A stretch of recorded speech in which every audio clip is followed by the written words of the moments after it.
Hey guys, tonight we are going to the capital of the world, the heart of an empire that covers a quarter of the globe, London. But we aren't going to the London of Mary Poppins with dancing chimney sweeps and magical nannies. We are going to the real London of the 19th century, a city where the air is so thick with coal smoke you can taste it, where the river smells like a chemical weapon, and where the most dangerous thing you can do is drink a glass of water. So before you get comfortable, take a moment to like the video and subscribe, but only if you genuinely enjoy what I do here. And let me know in the comments where you're tuning in from and what time it is for you. It's always fascinating to see who's joining us from around the world. Now, dim the lights, maybe turn on a fan for that soft background hum, and let's ease into tonight's journey together. Congratulations, you have just woken up in the year 1880. You're in the East End of London, Whitechapel, or maybe Spitalfields. You open your eyes, but it is still dark. Is it night? You don't know. You look at the window. The glass is coated in a layer of greasy black soot. Beyond the glass, the skies are heavy bruised yellow. This is the fog. The pea souper, the London particular. It isn't mist. It is a toxic cocktail of smoke from a million coal fires, mixed with chemical fumes from the factories and trapped by the damp English weather. It hangs over the city like a shroud. It stings your eyes. It coats your throat. When you blow your nose, the handkerchief turns black. You sit up. You're not alone. Privacy in Victorian London is a luxury reserved for the very rich. You're sharing a single room with 7 other people. Your parents, your siblings, and maybe a lodger, a stranger who pays a few pennies to sleep in the corner because your rent is too high. The room is damp. Wallpaper peels from the walls in long, sad strips. The plaster is crumbling. There is a smell in the room that never goes away. A mixture of unwashed bodies, damp wool, drying laundry, and something sweeter, sicker. The smell of gin. You crawl out from under the thin blanket. It feels greasy. Everything feels greasy. The coal dust settles on everything. If you wash a shirt and hang it out to dry, it will be grey before it is dry. So you stop washing things. You put on your clothes, a heavy wool shirt, trousers held up by braces, boots that have cardboard inside to cover the holes in the soles. You are cold. There is a fireplace, a tiny iron grate, but coal costs money. You only light it when you're cooking. The rest of the time, you shiver. Now you have to wake up properly. You don't have an alarm clock. Clocks are expensive. Instead, you hear a sound at the window. Tap, tap, tap. It is the knocker-upper. This is a man, or sometimes an old woman, whose job is to wake people up. He carries a long bamboo pole. He taps on the upper windows of the tenements. You pay him a penny a week. He won't leave until he sees you move. He is the human snooze button. You are awake. Now you need water. You grab a metal pail. You walk down 4 flights of stairs. The staircase is dark, narrow, and smells of rot. The banister is slick with grime. You step out into the courtyard. It is a rookery. A maze of slums packed so tight that sunlight never touches the ground. In the centre of the courtyard stands the pump. This is the only water source for 30 families. There is a queue. Women in shawls shivering in the fog. Children with runny noses. Men coughing that deep, rattling graveyard cough. You wait your turn. You fill your pail. The water is cloudy. It smells faintly of the cesspit that is dug right next to the well. You don't know about cholera, not really. You've heard the word. You know it kills people. You know that last summer half the street died, but you don't know it comes from the water. You think it comes from the miasma, the bad smell, so you drink the water. It tastes metallic. You carry it back upstairs. Your mother is making tea. I use quotation marks because this isn't tea. It is sweepings. The dust from the floor of the tea warehouse mixed with dried leaves from English hedges, and maybe some iron filings to make it look dark. She puts in sugar. The sugar is white, but it is mixed with bone dust or chalk to make it cheaper. She puts in milk. The milk is bluish white. It has been watered down by the milkman.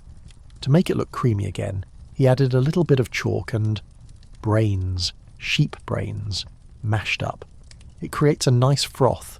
You drink your brain tea. You eat a slice of bread. The bread is white. Victorians love white bread. It is a status symbol, but white flour is expensive. So the baker adds alum. It is a chemical used to whiten laundry. It makes the bread look pure. It also makes you constipated and slowly destroys your digestive lining. Breakfast of champions. Now you have to go to work. You step out into the street. The noise hits you. London is the loudest city on earth. The street is paved with cobblestones. Iron-rimmed wheels on stone create a deafening roar. Thousands of carts, omnibuses, cabs and drays. The horses. There are 50,000 horses in London. They are the engines of the city, and engines produce exhaust. The street is covered in manure. Tons of it. It is a sea of mud and dung. Crossing the street is a tactical operation. You have to hire a crossing sweeper, a small boy with a broom, to clear a path for you for a halfpenny. If you don't pay, you wade through the muck. You walk past the shops. They look prosperous. Glass windows, gas lights. But look closer. The pie shop. You see a tray of meat pies. They smell savoury. But there is a rumour. The cat meat man. He walks the streets with a cart selling horse meat for pets. But sometimes the pie makers buy from him. Or they buy meat that is gone off. They mask the taste with pepper. Lots of pepper. A popular street song goes, keep moving, or you'll be in a pie. It's a joke, mostly. You keep walking. You're heading to the docks, or the factory. You pass a group of children. They aren't in school. School costs money, until the very late Victorian era.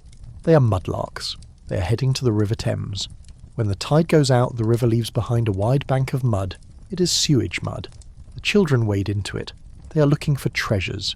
Bits of coal dropped from barges, old ropes, nails, bones, maybe a coin if someone drowned there. They are barefoot. They cut their feet on glass. They get Thames rot. But if they find a piece of copper, they eat tonight. You pass the match girls, young women selling boxes of matches. Their faces are glowing, literally. They work with white phosphorus. It is toxic. It eats into their jawbones. Phossy jaw. Their gums rot. Their jawbones glow in the dark. Eventually the bone dies and has to be removed. They are disfigured, but they are smiling at you, trying to sell a box for a penny. Light, sir? Light for the fog? You hurry past. You don't want to look at the glow. You reach your workplace, the tannery, or the match factory, or the glue works. The smell is unbearable. Boiling bones, ammonia, sulphur. You work for 12 hours, maybe 14. There are no safety rails, no hard hats. If you get your hand caught in a belt, the machine pulls you in. If you lose an arm, you're fired. There is no compensation.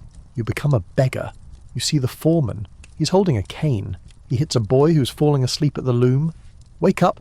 Time is money. This is the Industrial Revolution. It is the engine that rules the world. It produces cheap cloth, cheap steel, cheap glass. But the fuel is human. You work until your hands are black, until your ears are ringing. Finally, the whistle blows. You stumble out. It is dark again. The fog is thicker. The gas lamps are lit. Gaslight is eerie. It hisses. It flickers. It casts a greenish-yellow light that makes everyone look like a corpse. And it leaks. The pipes are leaky. The gas builds up in the houses. Sometimes a whole building just explodes. But you don't worry about explosions. You worry about him, or them, the shadows. Crime in London is a profession. The dipper, the pickpocket. He can take your watch while looking you in the eye. The tosher. He goes into the sewers to find coins. He fights off rats the size of cats. The garroter. This is the fear of the 1860s. Men who sneak up behind you, throw a rope around your neck and choke you until you pass out. Then they strip you clean. The newspapers love it. Garroting panic. You walk in the middle of the street, avoiding the alleyways. You clutch your few pennies. You need a drink to wash the taste of the coal out of your mouth. You go to the Gin Palace. It is the brightest place in the slums. Mirrors, polished wood, gas chandeliers. It looks like heaven. It serves blue ruin. Gin. It is cheap. It is strong. It is often mixed with turpentine or sulfuric acid to give it a kick.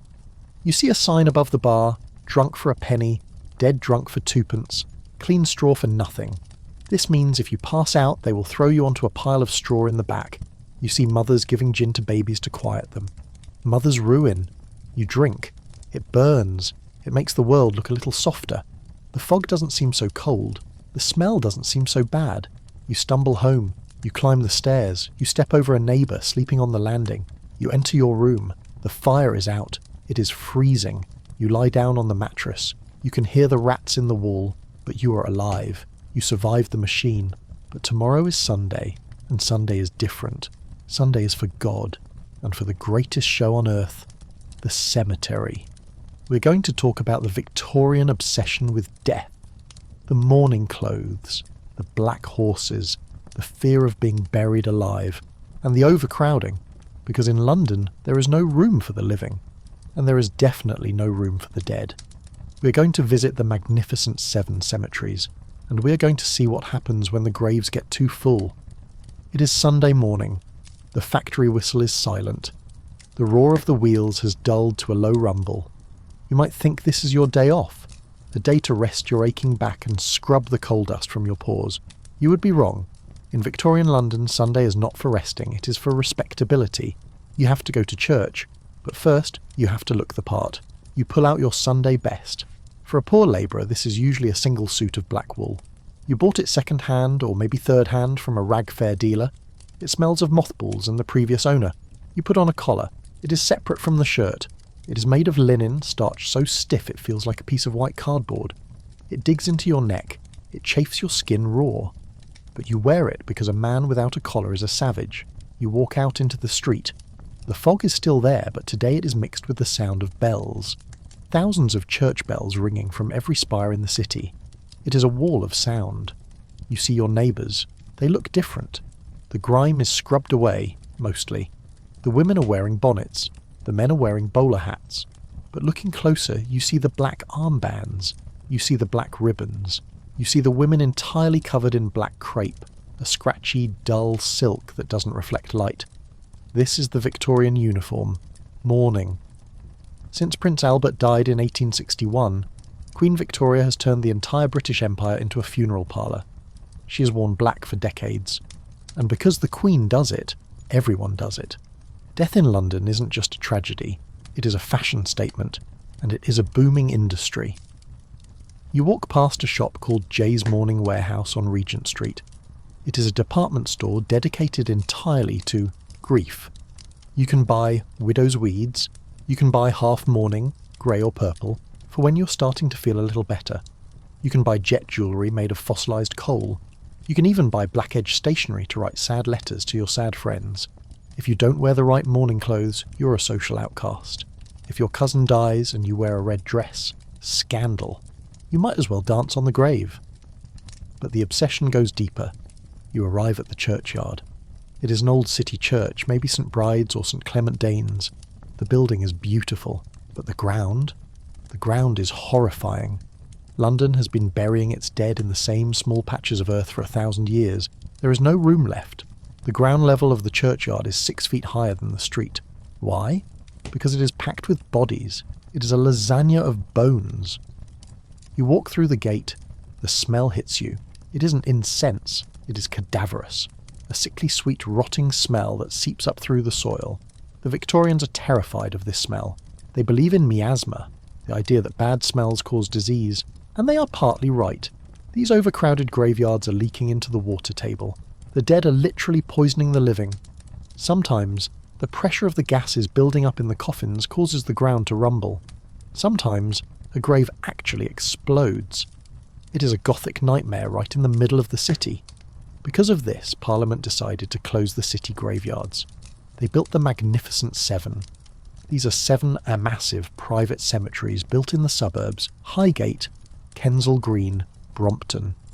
They aren't just graveyards, they are gardens of death. You decide to take the omnibus to Highgate Cemetery. It is a day trip. You walk through the gates. It is stunning. Egyptian avenues, Gothic catacombs, marble angels weeping over broken columns. People are picnicking, yes, picnicking. Families spread blankets next to the crypts. They eat sandwiches while admiring the monuments. It is the Victorian idea of a nice afternoon out. But look at the graves. They aren't simple stones. They are fortresses. Heavy iron bars, stone slabs weighing tons, triple-locked doors. Why? Are they afraid the dead are going to get out? Yes, and no. They are afraid of being buried alive. It is the #1 phobia of the 19th century. Medical science is shaky. Doctors aren't great at telling the difference between dead and in a coma. There are stories in the newspapers, scratch marks found on the inside of coffin lids, bodies turned over in their graves. So the Victorians invent safety coffins. You can buy a coffin with a mechanism. A string is tied to your finger. The string goes up through a tube to a bell above the grave. If you wake up in the dark, 6 feet under, you pull the string. Ding, ding. The night watchman hears the bell. He comes with a shovel. You are saved. Historical spoiler, there is no record of anyone actually being saved by a safety coffin bell. But the idea of it sold thousands of coffins. It was peace of mind for the paranoid. But there is another reason for the iron bars and the heavy stones. A much more real, much more human threat. The resurrection men. You're walking back from Highgate as the sun sets. The shadows lengthen. You see 2 men leaning against a wall smoking pipes. They have shovels. They look rough. They aren't gardeners. They are body snatchers. Here is the grim economic reality of Victorian medicine. Doctors need to learn anatomy. To learn anatomy, they need to dissect bodies. But the law says they can only dissect executed criminals. There aren't enough criminals. The medical schools are booming. They need hundreds of bodies a year, so they pay. They pay well. A fresh body, less than 3 days buried, can fetch 10 guineas. That is 6 months' wages for a labourer. So, the resurrection men go to work. They don't dig up the whole coffin. That takes too long. They dig a narrow shaft down to the head of the grave. They use a wooden crowbar to snap the lid of the coffin. Then, they use a hook. They hook the body under the chin or the arms. They use a rope. And they drag it out, they strip the body, they put the clothes back in the coffin. Why? Because stealing a body is a misdemeanour. Stealing the clothes is a felony. If they get caught with a naked body, they get a fine. If they get caught with the suit, they get transported to Australia. They are legal experts in theft. They sack the body. They take it to the back door of the hospital. The surgeon doesn't ask questions. He pays. This fear, the fear of ending up on a slab instead of in heaven, drives the rich to build mausoleums with iron gates. But the poor go to the common grave, a pit left open for weeks until it is full. If you are poor, you're almost certainly going to be snatched. The anatomists call the poor the raw material of science. But sometimes digging is too hard work. We have to talk about Burking. In 1828, 2 men in Edinburgh, Burke and Hare, realised that waiting for people to die was inefficient. They ran a boarding house. When a lodger died, they sold him. Then they thought, why wait? They started suffocating their lodgers. They killed 16 people. They sold them all to Dr. Robert Knox, a famous anatomist. Dr. Knox didn't ask why the bodies were so fresh. He didn't ask why they were warm. He just paid. The scandal changed the laws, the Anatomy Act of 1832. But the fear remained. The idea that a doctor might look at you not as a patient, but as a product. You leave the cemetery. You feel a chill that has nothing to do with the fog. You realise that in London, you are worth more dead than alive. As a labourer, you earn pennies. As a cadaver, you are worth gold. You walk past a dentist's office. A sign in the window says, teeth bought. Real teeth. Where do they come from? The dead. Waterloo teeth. After the Battle of Waterloo, looters pulled the teeth from thousands of dead soldiers. They were shipped to London. They were made into dentures. Rich Victorians smiled with the teeth of dead young men. It is recycling economy of the most gruesome kind. But you have survived the cemetery. You have survived the resurrection men. Now, you have a new problem. You don't feel well. Maybe it was the bad water. Maybe it was the meat pie. You have a pain in your side. A fever. You need a doctor. But in 1880, going to the hospital is not a safe bet. We are going to talk about Victorian medicine, the surgery, before anaesthesia, before antibiotics, before they understood that washing your hands might be a good idea. You are going to enter the operating theatre. It is called a theatre because there is an audience. Students watch. They smoke. They wear street clothes.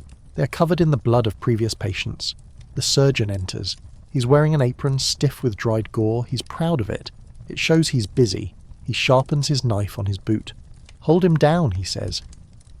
We're going to experience the scream, the speed, the Liston knife. And we're going to see why the most dangerous person in London might not be Jack the Ripper. It might be the man trying to save your life. You are lying on a wooden table. It is hard, flat, and stained with dark circular patches that scrubbing couldn't quite remove. The room is tiered like a small coliseum. Looking down at you are 50 pairs of eyes, medical students. They are wearing street clothes, frock coats, top hats. They are smoking pipes. The smoke hangs in the air, mixing with the smell of what can only be described as old meat. You are in the operating theatre, and the show is about to begin. The surgeon enters. He is the star. He walks with a swagger.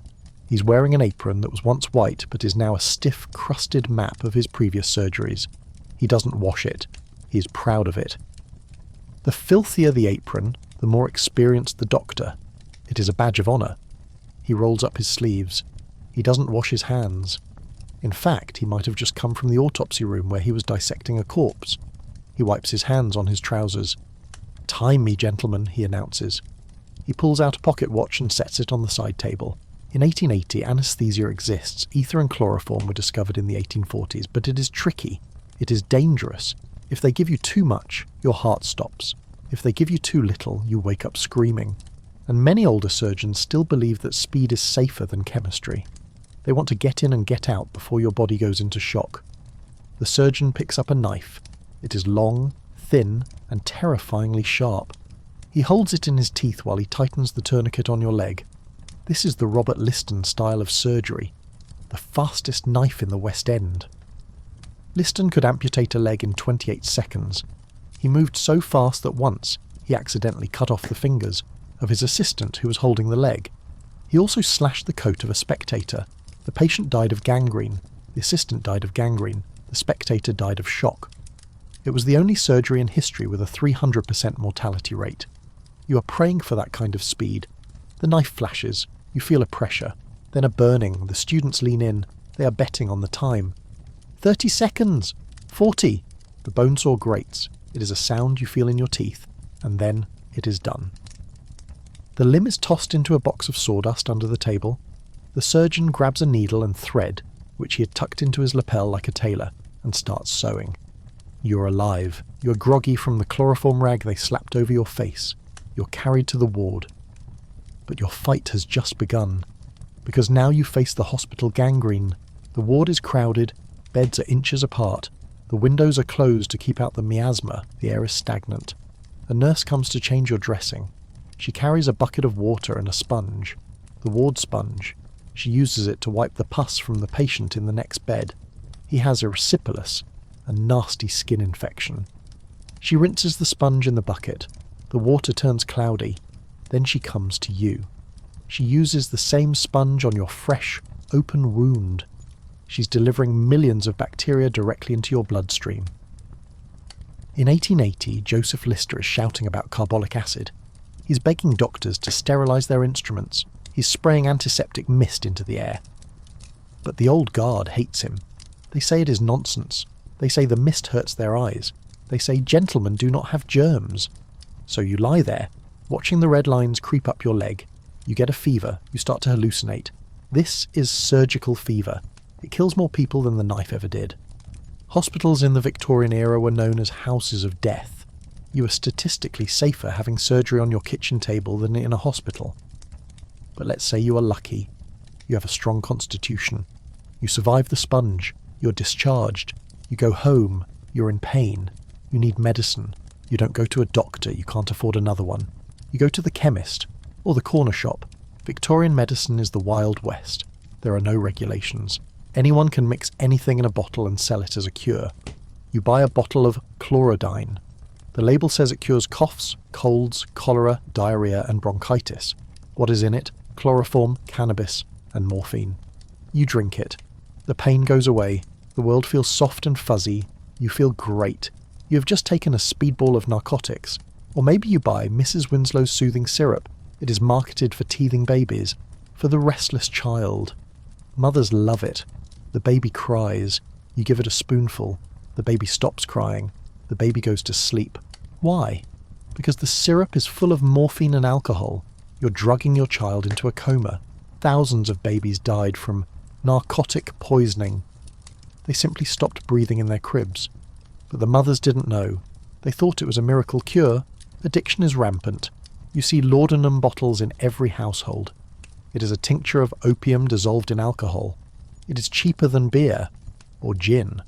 Factory workers take it to get through the shift. Writers take it to find inspiration. Housewives take it to deal with the boredom. London is a city floating on an ocean of opiates. But the poison isn't just in the medicine bottle. It is in the walls. You're sitting in your parlour. You're proud of this room. You saved up to wallpaper it. The wallpaper is beautiful. A rich, vibrant green. Shields green, or Paris green. It is the trendiest colour in London. It looks like nature. It makes the room feel fresh. But Shields green is made from copper arsenite. Arsenic. Every time the damp London air hits the paper, a chemical reaction happens. The paper releases a gas, arsine gas. It is invisible. It is odourless. You sit in your green room, you read the paper, you breathe. You start getting headaches. You feel nauseous. Your eyes turn red. You think it's just the fog, or maybe the bad pie. You go to the seaside for a week to recover. You feel better. The fresh air cures you. You come home to your lovely green room. You get sick again. Entire families wasted away in their own living rooms, poisoned by their interior design. And it wasn't just wallpaper. The Victorians loved green. They put arsenic in dresses. A lady dancing in a green ball gown could shed enough arsenic dust to poison the people standing next to her. They put it in artificial flowers. They put it in children's toys. They put it in postage stamps. If you licked a green stamp, you were licking poison. The press called it the dance of death. Cartoons showed skeletons wearing fashionable green dresses, but people kept buying it because it was such a lovely shade of green. And if the walls didn't kill you, the kitchen might. We talked about the bread and the milk, but let's talk about the stove, the kitchen range. A massive iron beast. It burns coal. It has to be blacked every week with a polish that contains lead. But the real danger is the explosion. Boilers. Behind the fire, there is a back boiler to heat water. If the pipes freeze in the winter, which they do, constantly, the pressure builds up. You light the fire in the morning to make tea. The ice blocks the pipe.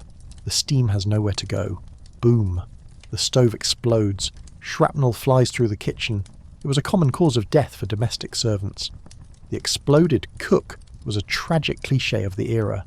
But you survived the stove, you survived the wallpaper, you decide to go out, you want to see a show. We're going to the freak show. This is the entertainment of the masses. The penny gaffs. You pay a penny. You walk into a tent or a back room. You stare. The Elephant Man. Joseph Merrick. The Bearded Lady. The Dog-Faced. Boy. It is cruel. It is exploitative. But the Victorians are obsessed with monsters. Why? Because they are obsessed with normality. The Victorian era is the age of categorization. Scientists are classifying plants, animals, and races. They are measuring skulls. They are trying to define what a proper human is. So they pay to see the deviants, to reassure themselves. I am normal, that is not. But Joseph Merrick isn't a monster. He is a gentle, intelligent man trapped in a body that betrayed him. He reads poetry. He builds model churches. Eventually the mood shifts. Doctors like Frederick Trevis rescue him. They bring him to the hospital. But even there, he is a curiosity. The upper class comes to visit him. The Princess of Wales shakes his hand. It is a different kind of freak show. A polite one. You leave the show.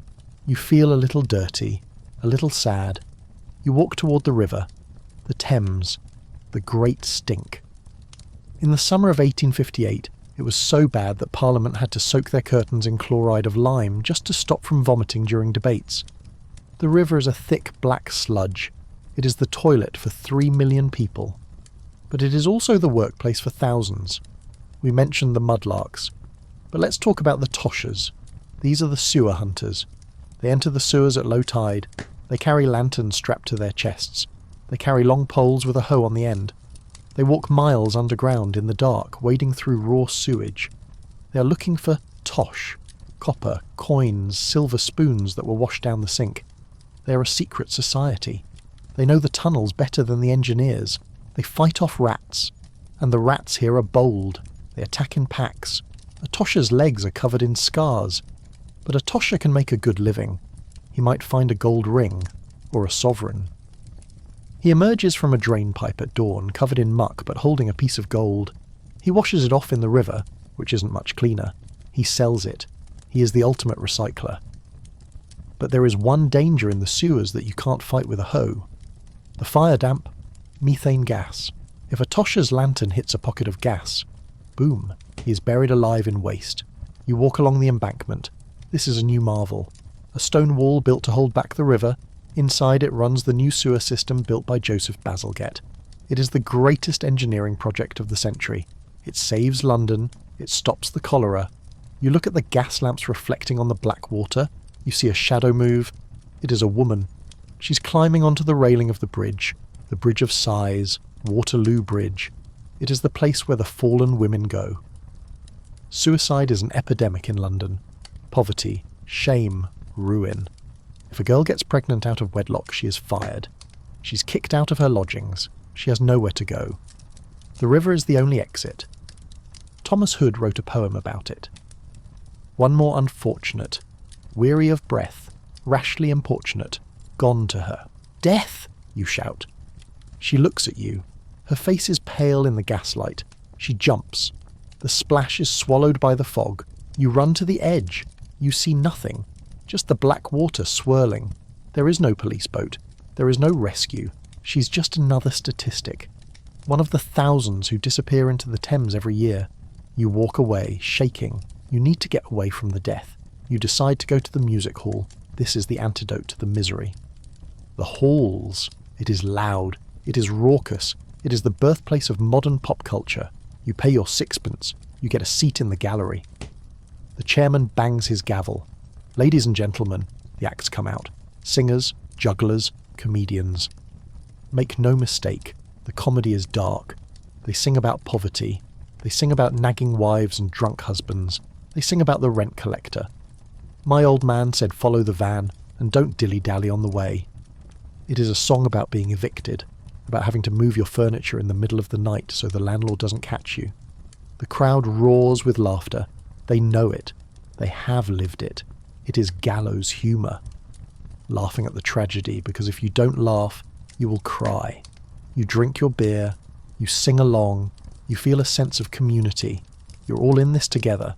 The muck, the fog, the struggle. But as you leave the music hall, you see a newspaper boy. Extra! Extra! He's holding up a paper. The headline screams in black ink. Murder in Whitechapel. Another body found! The Ripper strikes again! The mood on the street changes instantly. The laughter dies. Women pull their shawls tighter. Men look over their shoulders. It is the autumn of terror. 1888. And you are walking straight into the hunting ground. We're going to talk about Jack, not the myth, the reality. The dark streets of Whitechapel. The police who were helpless. The letters written in red ink. And why the killer was never caught. Because in a city of 4 million strangers, covered in fog, it is very, very easy to disappear. You're standing on the corner of Hanbury Street. It is 1888. The fog is so thick it feels like wet wool pressed against your face. You can't see the gas lamp 10 feet away. You can only see the yellow halo glowing in the mist. This is the hunting ground. Jack the Ripper. In the modern world, he's a costume, a character in a movie, a mystery to be solved by armchair detectives. But here, tonight, he's a terror that stops the heart. He isn't a celebrity killer yet. He is Leather Apron, or the Whitechapel Murderer. You look at the women standing on the corners. They are unfortunates. They aren't young, glamorous courtesans. They are desperate women in their 40s, worn down by gin, hard labour, and the brutal economics of the East End. They are selling themselves for the price of a bed in a doss house, 4 pence, a loaf of stale bread. They know the risk, but they have no choice. If they don't get the 4 pence, they sleep on the street. And sleeping on the street in November means freezing, or being arrested by the police. So they gamble with their lives. You see a woman walk into the dark courtyard of number 29. She is met by a shadow. You hold your breath. This is the horror of the Ripper crimes. It wasn't just the violence, though it was unspeakable. It was the location. He didn't drag them into a secret dungeon. He killed them in public, in backyards, in squares, under the windows of sleeping families.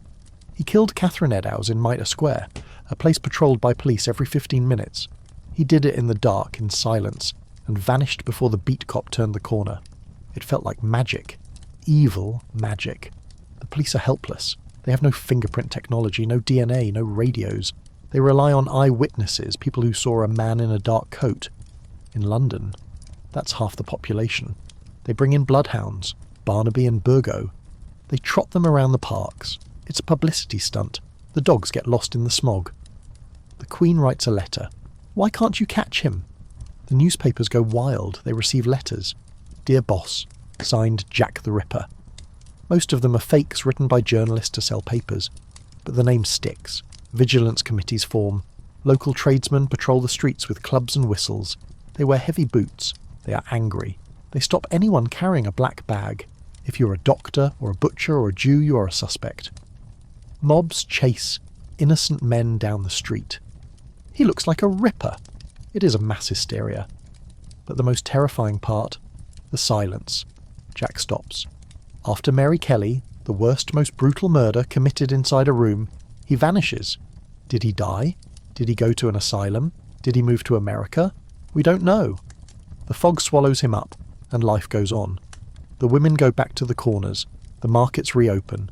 The fear fades into a dull ache. You walk away from Whitechapel. You need to clear your head. You decide to visit a place of order, a place of science, the Natural History Museum. It has just opened in South Kensington. It is a cathedral, but not to God, to nature. The building is covered in terracotta animals, monkeys climbing the pillars, fish swimming on the walls. You walk inside. The central hall is massive, and there, dominating the space, is a skeleton. A diplodocus? No, not yet. That comes later. Right now, it is a sperm whale, or a mastodon. Victorians are obsessed with collecting. They fan out across the empire, Africa, India, Australia, and they bring back everything. Plants, bugs, bones, people. They shoot thousands of birds just to stuff them and put them in glass cases. Taxidermy is the hobby of the age. Walter Potter creates dioramas of kittens having a tea party. Squirrels playing cards. It is cute and deeply creepy. It reflects the Victorian need to control nature, to freeze it, to put it in a box and label it. But sometimes, nature bites back. We're going to talk about the man-eating lions of Tsavo. It is 1898. The British are building a railway in Kenya, the Lunatic Express. 2 lions stop the entire British Empire. They aren't normal lions. They are mannerless males. They hunt together. They drag workers out of their tents at night. They kill 135 people, allegedly. The workers panic. They stop working. They build bomas, thorn fences around their camps. The lions jump over them. Colonel Patterson hunts them. He sits in a tree all night, holding a rifle, shaking with fever. He finally kills them. They are massive. He brings their skins to London. They end up in a museum. It is a reminder. The Empire can build steamships and machine guns, but the world is still wild. You leave the museum. You take the Underground, the Tube. The Metropolitan Railway opened in 1863. It is the first subway in the world. It uses steam trains. Underground. Think about that. You go down the stairs into the station. It is a hole in the ground. The air is thick with sulphur smoke. The train arrives. It is a wooden carriage pulled by a steam engine. It belches smoke into the tunnel. You get in. The windows are open because there is no air conditioning. The train enters the tunnel. The smoke fills the carriage. You can't breathe. You cough into your handkerchief. It comes away black. People faint in the carriages. The choke damp. But it is fast. You can get from Paddington to Farringdon in 20 minutes. It is a miracle. You emerge at your stop, gasping for air, covered in soot. You look at your hands. They are filthy. You need to wash. But we talked about the water. So let's talk about soap. Soap is big business. Pears soap. Sunlight soap. Advertising is born. You see posters everywhere. Cleanliness is next to godliness. They use images of white children washing black children white. It is incredibly racist. It reflects the imperial mindset. We are cleaning up the world. But the soap itself? It is made of rendered fat, beef tallow. The smell of the soap factory is nauseating, but the bar of soap smells of lavender. It is the Victorian paradox. To get clean, you have to make a mess. You wash your face, you feel better. But now, you have a social obligation. The morning call, this is the etiquette of the upper class, but even the middle class tries to copy it. You put on your best coat, you take your calling card, you visit a friend, but you don't want to see them. You hope they are not at home. You knock. The servant answers, "Is Mrs. Smith at home?" "No, sir." Perfect. You leave your card on a silver tray. You have done your duty. You have proven you exist. You have maintained the social web. If she is home, you have to sit for exactly 15 minutes. You talk about the weather. You do not talk about politics, religion, or money. It is a performance of boredom. But what if you fall in love? Courtship. You cannot just date. You have to be introduced. You have to chaperone. You sit in a parlour with your crush. Her mother is sitting right there, knitting. You speak in code, the language of flowers. You bring her a bouquet. Red rose. I love you. Yellow rose. Jealousy. Striped carnation. Refusal. You have to be a botanist to get a date. And the fan. She holds a fan. Fan open wide. Wait for me. Fan half shut. I am unsure. Fan shut fast. Go away. It is a silent language of flirtation. It is thrilling because it is secret. But what if you break the rules? Breach of promise. If a man proposes and then changes his mind, the woman can sue him. She takes him to court. She reads his love letters out loud to the jury. My darling little ducky. The court laughs. The man is humiliated. He has to pay her damages. Why? Because she is damaged goods. She was engaged. Now she is abandoned. Her value on the marriage market has dropped. It is brutal. It turns love into a contract. But let's leave the parlour. Let's go to the dark side of Victorian leisure, the opium den. It isn't just in China. It is in the East End. Limehouse. You walk down a narrow street near the docks. You smell a sweet, cloying scent, burning treacle and old flowers. You enter a basement. Wooden bunks are stacked against the walls. Men are lying there, sailors, lascars, but also gentlemen in silk hats, and ladies. They are smoking the pipe. They are chasing the dragon. Opium is legal. The British Empire fought 2 wars, the Opium Wars, to force China to buy it. It is the drug that built the modern economy. You watch the smokers. Their eyes are glazed. They are in a dream world, a world without fog, without noise, without pain. Charles Dickens visits these places. He writes about them in The Mystery of Edwin Drood. Oscar Wilde writes The Picture of Dorian Gray. The opium den is the symbol of the double life, respectable by day, degenerate by night, Dr. Jekyll and Mr. Hyde. It isn't just a story, it is the psychology of the city. Everyone is wearing a mask. You leave the den. The cool air hits you. You walk past a newsstand, a new magazine. The Strand, a story about a detective, Sherlock Holmes. He is the hero of the age. Why? Because he uses logic, science, deduction. He looks at a muddy boot and knows where you've been. He looks at a tattoo and knows you were a sailor. In a world of chaos, fog and unsolved murders, Holmes is the fantasy of order. He solves the crime. He catches the bad guy. He restores the balance. The Victorians love him because he is everything the police are not, competent. But even Holmes does cocaine. The 7% solution. He injects it when he is bored. It is a reminder that even the smartest man in London needs an escape. You walk home. The gas lamps are humming. You see a shadow in the alley. You cross the street. You are a survivor. You have made it through another day in the capital of the world. But tomorrow? Tomorrow is the Queen's Jubilee. The Golden Jubilee. 1887. Or the Diamond Jubilee. 1897. The whole empire is coming to London. Maharajas on elephants. Cowboys from America. Buffalo Bill. Zulu warriors. It is a celebration of power. The sun never sets on the British Empire. But you know the truth. The sun sets every night in London. And when it does, the monsters come out. The rats. The disease. The Ripper. The empire is a shiny veneer over a rotting core. But it is your rotting core. You climb the stairs to your room. You check the mousetrap. You lie down.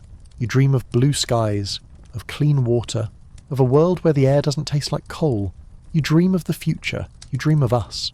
And we look back at you, and we wonder, how did they do it? How did they wear those corsets? How did they eat that bread? How did they survive the surgery? They did it with stiff upper lips, with humour, with grit, and with a lot of gin. But we aren't done yet. We have to talk about the weirdest part of Victorian life, the obsession with the afterlife. Spiritualism, seances, table-turning, ectoplasm. Queen Victoria talks to her dead husband's ghost. Or tries to. Why? Because science has killed God, or wounded him. Darwin has published On the Origin of Species. The Bible is being questioned. People are terrified that there is nothing after death. So they go to a medium. She sits in a dark room. She holds hands. Knock, knock. Is anybody there? It is the desperate cry of a generation that has lost its faith but can't let go of its ghosts. We are going to join the circle. We are going to hold hands in the dark. And we are going to see if the table moves. You're sitting in a darkened parlour in Chelsea. The heavy velvet curtains are drawn tight against the gaslight outside. In the centre of the room, a round mahogany table. 6 people sit around it, their hands resting lightly on the polished wood, fingers touching. You are here for a séance. It is 1870, and everyone is doing it. From the shop girl to the scientist, from the grieving widow to Arthur Conan Doyle himself. London is obsessed with the dead. At the head of the table sits the medium. She is young, pale, perhaps a little too theatrical in her black lace. She closes her eyes. Her breathing changes. It becomes shallow, rhythmic. "Is there a spirit present?" she whispers. The room is silent. You can hear the clock ticking on the mantelpiece. You can hear the breathing of the man next to you, a banker who lost his son in the Zulu Wars. His hands are trembling. Knock. A sharp rap on the table. The banker gasps. "Is that you, William?" Knock, knock. Yes. The table begins to tilt. It lifts 2 legs off the ground. It defies gravity. You're sceptical. You look under the table. Is the medium using her knee? Is she using a hidden hook? But then something else happens. A cold breeze sweeps through the room even though the windows are sealed. A faint glowing mist, ectoplasm, seems to ooze from the medium's mouth. It forms a shape, a hand, a face. Is it cheesecloth and phosphorescent paint? Probably, but in the dark, with your heart racing, it looks real. Why was this so popular? Because the Victorians were living through a crisis of faith. Charles Darwin had just told them they were descended from apes, not angels. Geology was proving the world was millions of years old, not 6,000. The Bible was cracking under the weight of science. People were terrified. If Genesis is wrong, is heaven wrong? Is death just the end? Spiritualism offered a bridge. It said, science is real, but so are ghosts. We can prove it. We can measure it. Scientists like William Crookes actually studied mediums. They used scales, cameras, and electrical cages to test them. It was ghost hunting with a PhD, but for the grieving, it wasn't science. It was comfort. Queen Victoria herself, mourning Prince Albert for 40 years, reportedly held séances to speak to him. If the Queen does it, it must be respectable. But there is a dark side. The fraud. You read the papers. Mediums are caught with spirit hands made of wax. Spirit voices made by ventriloquism. Levitating tables lifted by accomplices in black bodysuits. Harry Houdini, the great magician, spent years debunking them. He knew every trick because he used them in his act. He would go to séances in disguise and turn on the lights at the crucial moment, revealing the medium holding a megaphone with her foot. But people wanted to believe. They needed to believe. You leave the séance, you step out into the London night. The fog is waiting for you. You feel a little foolish. You paid a guinea to watch a woman shake a table, but you also feel a little haunted. Because for a second, when the cold air hit your neck, you wondered. You walk home. You pass a construction site. They are digging a tunnel, the tube, but they have stopped digging. They found something. Bones. Not a few bones. Thousands. They have hit a plague pit from 1665. The workers are spooked. They refuse to dig. The smell of centuries-old death fills the tunnel. This is the reality of London. You're always walking on the dead. Every time you dig a foundation, you disturb a ghost. You hurry past. You don't want to think about what is under the pavement. You want to think about the future, the Great Exhibition, the Crystal Palace. It is 1851. A flashback, but a necessary one to understand the mindset. You go to Hyde Park. You see it. A building made entirely of glass and iron. It looks like a soap bubble the size of a cathedral. Inside, there are wonders from all over the world. Steam engines, hydraulic presses, the Koh-i-Noor diamond, a stuffed elephant. It is the Temple of Stuff. The Victorians believed that trade would save the world. If we all buy each other's goods, we won't have wars. Spoiler, that didn't work. You walk through the machinery court. The noise is deafening. Giant pistons pumping. Wheels turning. You feel small. You feel like the machine is the new god. But looking closer, you see the colonial exhibits. People, live people brought from Africa, from India, from the Arctic. Displayed in mock villages, it is a human zoo. The Victorians stare at them. They measure their heads. They talk about evolutionary ladders. Look how primitive they are. Look how civilized we are. It is the justification for empire. We are bringing them the light and taking their diamonds. You feel a twinge of unease. Is this progress, or is it just a bigger cage? You leave the Crystal Palace. You take an omnibus, the Schillerbeer, a horse-drawn bus. It is crowded. You're sitting knee to knee with strangers. A man next to you is reading Penny Dreadful. These are the comic books of the era. Cheap, lurid stories printed on bad paper. Varney the Vampire, Sweeney Todd, the Demon Barber of Fleet Street, Spring-Heeled Jack.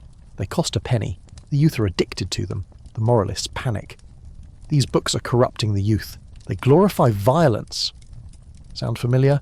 Every generation thinks the new media is the end of civilization. You look at the cover. A vampire biting a maiden's neck. It is escapism. The factory worker reads it to forget the loom. The clerk reads it to forget the ledger. But one story is real. Spring-Heeled Jack. He is the Batman of Victorian folklore. A figure with glowing red eyes and metal claws who can jump over buildings. He attacks women, breathes blue fire and vanishes. Is he a mass hallucination? A prankster with springs on his boots? Or just the personification of urban anxiety? People report seeing him for decades. He becomes a legend. The boogeyman of the industrial age. You get off the bus. You're hungry. You stop at a street stall. Jellied eels. This is the sushi of the East End. Eels from the Thames. Yes, the dirty river. Boiled, cooled, until the natural gelatin sets into a wobbling clear sludge. You eat it with a splash of chili vinegar. It is salty. It is slimy. It is pure protein. You wash it down with a salop. This was the coffee of the poor before coffee became cheap. It is a hot drink made from orchid roots, sassafras. It is thick, starchy, and sweet. It warms you up. You walk past a workhouse, the Spike. This is the ultimate threat. If you lose your job, if you can't pay rent, you go here. It looks like a prison. It is a prison. Families are separated, husbands from wives, children from parents. You have to work for your keep, breaking stones, picking oakum, unravelling old tarred ropes to reuse the fibre. The food is gruel, weighed to the ounce. The Victorians believed that poverty was a moral failing. If you are poor, it's because you are lazy. So, we have to make the workhouse as unpleasant as possible to encourage you to get a job. It is the New Poor Law of 1834. It is designed to be cruel. You hear the bell ringing inside, the inmates are going to bed. You shiver. You promise yourself you will never end up there. You will work until you drop first. You walk past a baby farm. This is a dark secret. Unmarried mothers. They can't keep their babies. They have to work. So they pay a woman, a nurse, to take the baby. 5 shillings a week. But 5 shillings isn't enough to feed a baby. So the nurse lets it fade. She gives it Godfrey's cordial, opium. It sleeps. It stops crying. It stops eating. It dies of failure to thrive. It is murder by neglect. Amelia Dyer, the ogress of reading. She killed hundreds of babies. She strangled them with white tape and threw them in the Thames. She was caught because she wrapped a body in paper with her address on it. She was hanged. But she wasn't the only one. It was a business model born of desperation and shame. You walk faster. You want to get home. You turn the corner. You see a peeler, a policeman, named after Robert Peel, who founded the Metropolitan Police in 1829. He wears a blue tailcoat and top hat. He carries a wooden truncheon. He does not carry a gun. He walks the beat, 20 miles a shift. He is the symbol of order. Move along now. You feel safer seeing him. But you know he can't stop the Ripper. He can't stop the baby farmer. He can't stop the cholera. He's just a man in a tall hat trying to keep the chaos at bay. You finally reach your door. You go inside. You light a candle. You look at the newspaper on the table. There is an advertisement. Emigration to Australia. Land of opportunity, sun, space, gold. You stare at it. Could you leave? Could you leave the fog, the soot, the crowd? A lot of people did. They packed their trunks and got on ships. Some went to America, some to Canada, some to the other side of the world. They were the £10 Poms, later term, but the idea started here. They traded the slums of London for the bush of the outback. It was a gamble. You might die on the ship. You might starve in the desert. but you might be free. You think about it. But then you look at your room, your few possessions, your family sleeping in the corner. This is home, for better or worse. You're a Londoner. You blow out the candle. The city breathes around you, a giant, wheezing, coughing beast. But it is alive, and so are you. Tomorrow the sun will rise, behind the smog. The bells will ring, the factory whistle will blow, and you will do it all again. Because that is what humans do. We endure, we adapt, we survive the unsurvivable, and eventually we change it. We build the sewers, we ban the child labour, we invent the antibiotics, we crawl out of the mud, but we never forget the smell of it. So, as you sleep tonight in your clean, warm bed, dream of the fog, but be glad you only have to dream of it. You're 6 years old. In the modern world, you would be learning your alphabet and playing with blocks. In Victorian London, you are a unit of labour. You're standing in front of a fireplace in a wealthy home in Kensington. The fireplace is cold, but it smells of old ash and soot. The master of the house is complaining that the smoke isn't drawing properly. You are a climbing boy. Forget the dancing chimney sweeps of Mary Poppins with their cheerful faces and choreographed musical numbers. That is a lie so big it borders on criminal. The reality of the chimney sweep is one of the darkest chapters in human history. You are small. That is your only qualification. You were bought from your parents for a few shillings, or maybe you were an orphan sold by the parish. Your master, the master sweep, is a hard man. He holds a brush in one hand and a cane in the other. Up you go, he says. You climb into the fireplace. It is dark. It is tight. The flue is only 14 inches wide. You have to shimmy up using your elbows and knees. The soot falls into your eyes. It fills your nose. You can't breathe. You have to keep your mouth shut or you will choke. You climb higher. The chimney twists. You get stuck. Panic sets in. You are trapped in a stone coffin 40 feet above the ground in pitch blackness. You cry out. Does the master sweep call the fire brigade? No.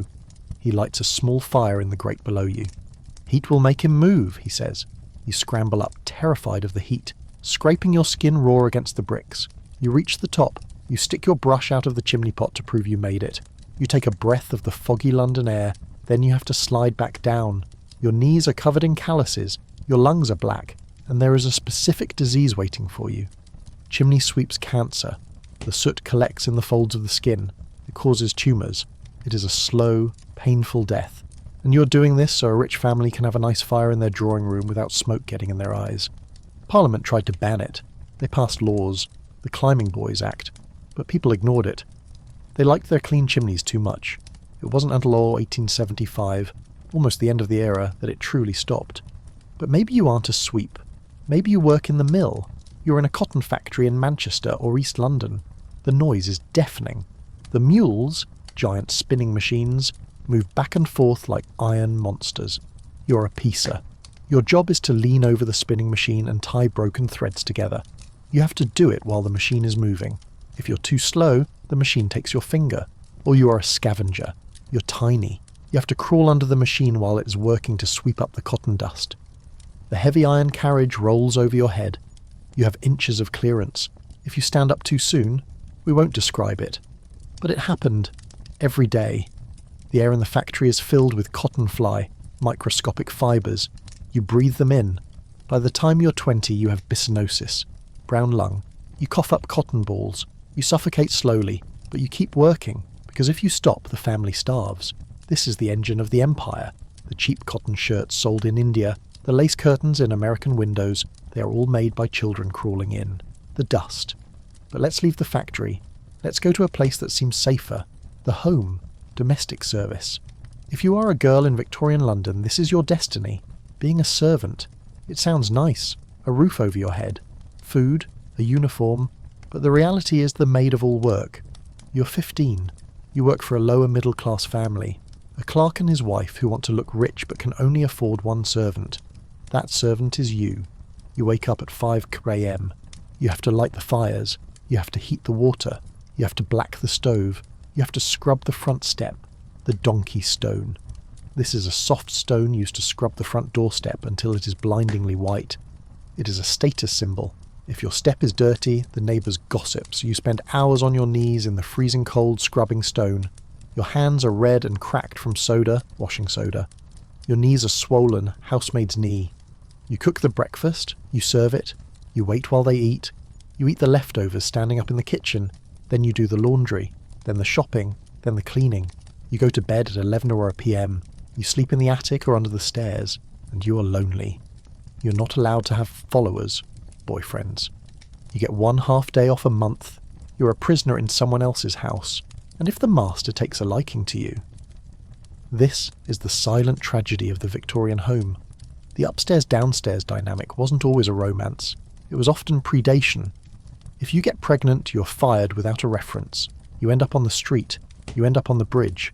But let's look at the masters, the middle class. They seem comfortable. They have a piano. They have a servant. But they are terrified. Keeping up appearances. The Victorians were obsessed with respectability. But respectability is expensive. You are a clerk. You make $100 a year. You have to dress like a gentleman. You have to go to church. You have to have a nice house. But you are drowning in debt. You buy things on tick, credit. You pawn your pocket watch on Monday to buy food and buy it back on Friday when you get paid. It is a high-wire act. One illness, one lost job, and you fall. And where do you fall? Into the abyss. The East End. We talked about Whitechapel. But let's look at the economy of the slum. The costermongers. These are the street sellers. They sell fruit, fish, vegetables from handcarts. They have their own culture. They wear buttons sewn onto their trousers. The pearly kings. They speak back slang, saying words backward to confuse the police. Yob for boy, ekelop for police. They are tough. They fight the police. They hate the authority. But they love their donkeys. A costermonger's donkey is his livelihood. He treats it better than his children. If a donkey dies, the whole street mourns. They sell things that the shops reject. Specked fruit, bruised apples, fish that is turning grey. They shout their wares. 2. A penny, ripe and sweet. It is a hustle, but it is freedom. They answer to no boss, but below them are the pure finders. We mentioned this in the medieval section, but it is still happening in 1880. Dog poop collectors. The tanneries still need it. So, old women walk the streets with buckets picking up dog waste. They sell it by the bucketful. They know the difference between dry and oily. Oily pays more. Imagine your grandmother doing this to survive. And below them, the bone grubbers. They dig through the trash heaps looking for bones. Bones are sold to make glue, or toothbrush handles, or fertilizer. They fight the rats for the bones. This is the recycling economy of the poor. Nothing is wasted. Even the dust is sifted for coal. But amidst the filth, there is beauty. You walk past a flower girl. She's selling violets or watercress. She is young, ragged, but she smells of spring. The Victorians loved flowers. A buttonhole flower was a sign of civilization. The flower girl is the connection between the grime of the city and the memory of the country, but she is also a target. Pygmalion. My fair lady. The rich man looks at the flower girl and thinks, I can fix her. But she doesn't want to be fixed. She wants a warm coat. You buy a bunch of violets. You pin them to your lapel. For a moment you don't smell the sulphur. You smell the garden. But the fog is rolling in again. And with the fog comes the smog. It isn't just smoke. It is acid. The coal contains sulphur. When it burns, it releases sulphur dioxide. It mixes with the water in the air to form sulphuric acid. The fog is literally eating the buildings. The stone of Parliament is melting, and it is eating your lungs. Bronchitis, the English disease. You hear the coughing everywhere, a constant background track to the city. In 1880, a particularly bad fog killed 3,000 people in a week. They just suffocated in the street. Cattle died in their pens at the Smithfield market. You wrap your scarf around your face, it doesn't help. You need to get inside. You decide to go to the theatre, but not the music hall, the real theatre, the West End. You want to see a play by Oscar Wilde. It is brilliant, witty. The actors are beautiful. The audience is glittering with diamonds. But underneath the wit there is a dark current. Decadence. The Victorians are obsessed with the idea that their civilization is peaking and is about to rot. Max Nordau writes a book called Degeneration. He says that art, nervous exhaustion and city life are making humans weaker. They look at the poverty in the East End and think, are we devolving? H.G. Wells writes, The Time Machine. He imagines a future where the rich, Eloi, are beautiful but useless, and the poor, Morlocks, live underground and eat them. It isn't science fiction. It is social commentary. The rich are terrified of the poor, and they should be. Because the poor are getting organised. The unions, the match girls' strike of 1888, the girls. With the glowing jaws, they walked out. They marched to Parliament. They demanded better pay and safer conditions, and they won. It was a shock. The weak women defeated the powerful factory owners, then the dockers' strike of 1889. The men who unload the ships, they stopped working. The Empire's trade ground to a halt. They demanded the dockers' tanner, 6pence an hour. They paralysed London. You're watching the birth of the labour movement. The people in the mud are standing up. But for you tonight, the concern is simpler. You have to get home. You take a hansom cab. This is the taxi of the era, a two-wheeled carriage. The driver sits high up behind you. You're enclosed in a little box with a window. It is fast, but it is dangerous. The horses slip on the wet stones. Accidents are common. You look out the window. The gas lamps blur in the fog. You pass a policeman arresting a drunk. You pass a woman weeping in a doorway. You pass a mansion where a ball is taking place. You see the shadows of dancers on the blinds. London is a city of contrasts, light and dark, gold and mud, life and death. You reach your street. You pay the driver. You walk up the stairs. You're tired. Your bones ache from the damp. But you are part of the greatest city on earth. And tomorrow the Queen might drive by. Or Jack might strike again. Or the fog might lift. You never know. That is the thrill. And the terror. You take off your boots. You check them for holes. You put a piece of fresh cardboard in, ready for tomorrow. Because in Victorian London, you don't live. You persist. You're standing in a cathedral. But there is no altar, no incense, and no choir. Instead, there is the scream of metal on metal and a cloud of steam so thick it creates its own weather system inside the building. You're at St Pancras Station, or maybe King's Cross. The Victorians didn't build great churches anymore. They built great railway stations. These are the temples of the industrial age. Red brick Gothic arches soaring hundreds of feet into the air. Iron ribs holding up acres of glass. It is majestic. It is terrifying. You have a ticket, a third-class ticket. In the early days of the railway, third class meant an open wagon. No roof. You sat on a wooden bench, exposed to the rain, the wind and the sparks flying from the engine.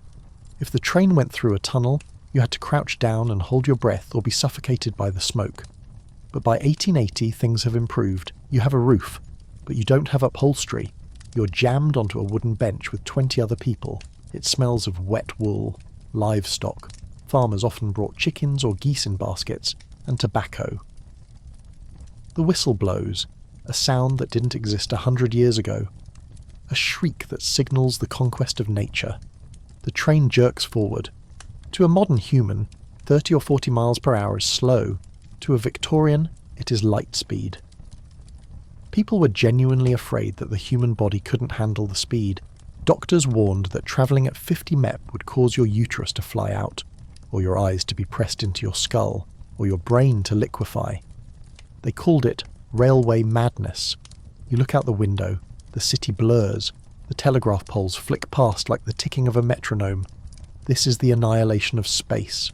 A journey that used to take 3 days by stagecoach, sleeping in questionable inns, getting robbed by highwaymen, now takes 3 hours. But the train has its own dangers. There are no corridors. You are locked in your compartment. If a fire starts, you are trapped. If a fellow passenger goes mad and attacks you, you are trapped. The railway murder. It becomes a genre of fear. 2 strangers in a locked box. One of them has a knife. The train is too loud for anyone to hear you scream. And then there is the railway spine. After a crash, and crashes were common, spectacular and bloody, survivors would walk away without a scratch but would later develop tremors, anxiety and paralysis. Doctors argued about it. Was it physical damage to the spine from the shaking? Or was it psychological shock? It was the first time medicine had to deal with the trauma of high-speed mechanical violence. It was the ancestor of PTSD. But you survive the journey. You get off the train, the air changes, the coal smoke fades, you smell manure. You're in the countryside. Hollywood tells us that the Victorian countryside was a paradise. Rolling green hills, happy milkmaids, rustic cottages with roses around the door, a place of health and purity compared to the grime of London. Reality would like to hand you a shovel. Rural poverty in the 19th century is a different kind of hell. It is a quiet, isolated, starving hell. You walk to a village. The cottages look charming from a distance. Up close they are hovels. The floors are dirt. The roofs are rotting thatch. The walls are damp. But the biggest difference, the silence. In London, you are never alone. In the country, you can scream and no one will hear you. You are a farm labourer, an ag lab. Your life is governed by the sun and the harvest. You wake up at 4 a.m. You walk 3 miles to the field. You work until dark. Your tools? A scythe. A hoe. Your hands. But the work is changing. You see a machine in the field. A threshing machine. It is a steam engine on wheels. It does the work of 20 men. You hate it. This machine is taking the bread out of your children's mouths. A few decades earlier, this anger exploded. The swing riots. Farm workers marched through the night with torches. They smashed the machines. They burned the barns. They wrote threatening letters signed by a mythical Captain Swing. Break the machines, or we will break your necks. The government responded with brutality. They hanged the ringleaders. They transported thousands to Australia. By 1880, the rebellion is over. The machines won. Now you just compete with them. You work harder for less money. And the food? You think country people eat fresh vegetables and meat? No, they sell the vegetables, they sell the meat. That is how they pay the rent. You eat bread, lard, cheese, and tea. But there is one thing you have plenty of: cider, or beer. In some parts of England, farm labourers are paid partly in alcohol. It is called truck. You get a jug of cider with your lunch. It dulls the pain of the back-breaking work, but it keeps you poor. It keeps you drunk. You look at the rural idyll. You see a woman picking hops. Her hands are stained green. She's sleeping in a barn with 50 other pickers. Sanitation is non-existent. Cholera outbreaks happen in the hop fields just as often as in the city slums. But let's go up the hill, to the big house, the manor. This is the world of Downton Abbey. But strip away the violin music and the soft lighting. You're a guest at a country house party. It looks glamorous. The house is huge, stone columns, a park with deer. But inside, it is freezing. Central heating hasn't reached the countryside. The rooms are massive and drafty. You have to wear your coat to dinner, and the boredom. In London, there are theatres, museums, shops. In the country, there is the weather. You spend your day shooting birds, thousands of them, pheasants, partridges. The men stand in a line. The beaters, local peasants paid pennies, walk through the woods hitting the trees with sticks to scare the birds into the air. The men shoot, the birds fall. It isn't hunting, it is a firing squad. They pile the dead birds in a heap. They count them. We killed 400 today. Good sport. Then they go inside to change clothes. You change your clothes 4 times a day. Morning suit, shooting suit, tea gown, dinner jacket. It is a full-time job just getting dressed. And the hierarchy. If you think the royal court was rigid, the country house is worse. The servants are invisible. They live in the attic or the basement. They have to turn their faces to the wall if they see you in the hallway. They are not allowed to speak to you. You are the master. But you are trapped too. You are trapped by the done thing. You cannot work. A gentleman does not work for money. If you do, you are middle class. You are vulgar, so you live off your rents. But agricultural prices are crashing because of cheap grain coming from America on those steamships we talked about. Your estate is bleeding money. The roof is leaking. You can't afford to fix it. So what do? You marry an heiress, an American heiress, the dollar princesses. You sail to New York. You find a girl whose father is a railroad tycoon or a steel baron. She has money. You have a title. It is a business transaction. She gets to be a duchess. You get a new roof. But she is miserable. She arrives at your cold, drafty English castle. The plumbing doesn't work. The neighbours are snobs who make fun of her accent. Her husband ignores her and goes hunting. She is trapped in a gilded ruin. But let's leave. The unhappy marriage and look at something darker in the countryside. The isolation. In the city, if you get sick, there is a hospital, even if it is dangerous. In the country, there is nothing. You rely on the wise woman, if she hasn't been chased off, or the local vicar. The vicar is the centre of the village. He is the judge, the social worker, and the moral police. He visits the poor. He gives them blankets and coal, but he also judges them. Why is your cottage dirty? Why didn't you come to church? Charity comes with strings attached. You have to be the deserving poor. If you drink, no soup. If you have an illegitimate child, no coal. It is a system of control. And then there are the roads. At night, the countryside is pitch black. No gas lamps. If you walk home from the tavern, you might fall in a ditch and drown. You might be attacked by a footpad, or you might see a ghost. Rural England is haunted. Every crossroads has a legend. Every old tree has a spirit. Black Shuck, a giant ghostly dog with glowing red eyes that roams East Anglia. If you see him, you die within a year. People believe this. They are terrified of the dark lanes, and they are terrified of the gypsies, Roma, the travellers. They move in caravans, they camp on the commons. The villagers are suspicious. They accuse them of stealing chickens, of kidnapping children. But the travellers are the only ones who are free. They don't pay rent. They don't bow to the squire. They are the romantic other. But their life is hard. Constant persecution. Constant movement. You walk back to the train station. You have seen the reality of the green and pleasant land. It is hard labour. It is feudalism that never quite ended. It is cold, damp cottages and arrogant lords shooting birds. You get back on the train. You head back to the smoke. Because at least in the smoke you are anonymous. In the city you can disappear. In the village everyone knows your sins. You arrive at King's Cross. The noise hits you again. You feel a strange relief. But you are hungry, and you don't want a pie. You want something new, something that has just arrived in London, something fried. Fish and chips. It is the fusion food of the Victorian age. The fried fish comes from Jewish immigrants, fried in the Jewish fashion. The chips come from, well, nobody's quite sure, maybe France or Belgium. But putting them together, that is London. You go to a shop. It smells of hot oil and vinegar. You buy a portion wrapped in yesterday's newspaper. You eat it with your fingers as you walk down the street. It is hot. It is greasy. It is delicious. It is the first true takeaway. It feeds the workers. It fuels the empire. You wipe your hands on your trousers. You are back in the belly of the beast. But there is a new sound in the air.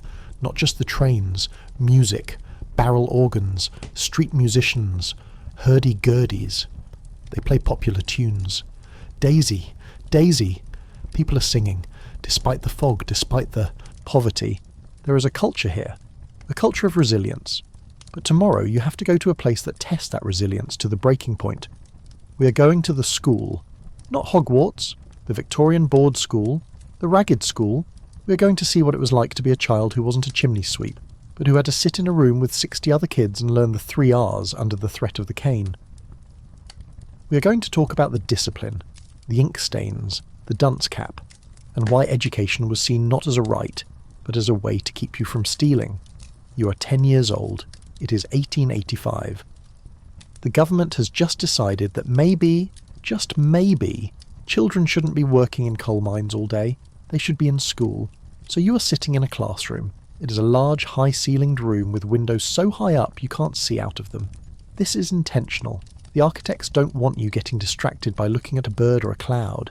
There are 60 children in the room. 60. You sit on a long wooden bench. There are no desks, just a slanted surface attached to the bench in front of you. The teacher stands at the front on a raised platform. He holds a cane. It is a long, thin piece of bamboo. He flexes it. Swish. Swish. He is the master of this domain. The lesson is rote learning. CAT spells cat. You chant it. 60 voices in unison. 2 times 2 is 4. Chant. You don't ask questions. You don't raise your hand to say, I have an idea. If you speak out of turn, you get the cane, on the hand, or the backside. The inkwell is a hazard. You have a dip pen, a metal nib on a wooden stick. You dip it in the ink, you write. If you make a blot. Cane, if you use your left hand. Cane. The word sinister comes from the Latin for left. Left-handedness is seen as a defect, or even a sign of the devil. They tie your left hand behind your back to force you to use the right. But the classroom is just one part of the school. The playground is the jungle. It is a small paved yard surrounded by high brick walls. There is no grass. You play conkers, chestnuts on strings. You play tag, but you also play war. Victorian children are obsessed with the empire. You pretend to be soldiers fighting the Zulus, or the Afghans. It reflects the culture. The schools are factories for the empire. They are designed to produce obedient clerks for the officers and disciplined soldiers for the army. But what if you are poor? Really poor? You go to the ragged school. These are charity schools. They are free. You walk in. The children are barefoot. Their clothes are rags, hence the name. They haven't washed in weeks. The teacher is a volunteer. Maybe a kind woman from a wealthy family who wants to do good. She teaches you to read the Bible. She gives you a meal. Sometimes it is the only meal you get all day. But there is a catch. You have to listen to the sermon. You have to be saved. It is education with a side of guilt. But for some, school is a sanctuary. It is warm. It is dry. It is better than the street. Let's leave the school and go to the university. Oxford, Cambridge. This is a different world. Stone quads, green lawns, gowns. You are a student. You are wealthy. You study Greek and Latin. You row on the river. You drink port. You have servants, scouts, who clean your room and make your bed. But even here, there are rules. You cannot be out after curfew. You have to go to chapel. And women? In 1880, women are starting to knock on the door. Girton College, Newnham College. Women are allowed to study, but they cannot get a degree. They sit in the lectures. They take the exams. They get the highest marks. But at graduation, they are not allowed to walk. They are not given the piece of paper. Why? Because the doctors say that brain work will shrink their ovaries. Yes, serious medical men believed that if a woman thought too hard, she would become infertile. The energy would drain from her womb to her brain. So, the blue stockings, educated women, are seen as unnatural. They are mocked in the press. The new woman, she rides a bicycle. She wears bloomers, pants. She reads books. She's terrifying to the Victorian man. You leave the university. You want to see the future. You go to the laboratory. Science is exploding. We mentioned Darwin. But let's talk about electricity. It is a magic trick. You go to a lecture at the Royal Institution. Michael Faraday stands there. He generates a spark. The crowd gasps. But it isn't just sparks. It is communication. The telegraph. The Victorian internet. You can send a message from London to India in minutes. Before, it took months. The world is shrinking. You walk into a telegraph office. It hums with the sound of Morse code, ... It is the pulse of the planet, and photography. You can freeze time. You go to a studio. You have your portrait taken. You have to sit still for 30 seconds. They clamp your head in a metal brace so you don't move. That is why Victorians never smile in photos. Try smiling for 30 seconds without twitching. It looks like a rictus of insanity. But there is a dark side to photography. Spirit photography. A photographer takes a picture of you, but when he develops it, there is a ghostly figure standing behind you. It is your dead mother. It is a double exposure, a fraud, but people pay for it. They want to see their ghosts. And post-mortem photography. A child dies. The parents dress the body in their best clothes. They prop the eyes open. They take a picture. It is the only image they will ever have of their child. It is heartbreaking. It is macabre, but it is love. You leave the studio. You walk past a hospital, but not for humans, for animals. The RSPCA, Royal Society for the Prevention of Cruelty to Animals, is founded in 1824. Before the NSPCC, National Society for the Prevention of Cruelty to Children, Victorians cared more about horses than children for a long time. You see a man beating a horse. A crowd gathers. They shout at him, "Stop that!" It is a change in sensitivity. Empathy is growing. But let's go back to the dark, to the prison, Newgate, or Pentonville, the separate system. The Victorians believed that criminals corrupted each other, so they kept them apart. You are a prisoner.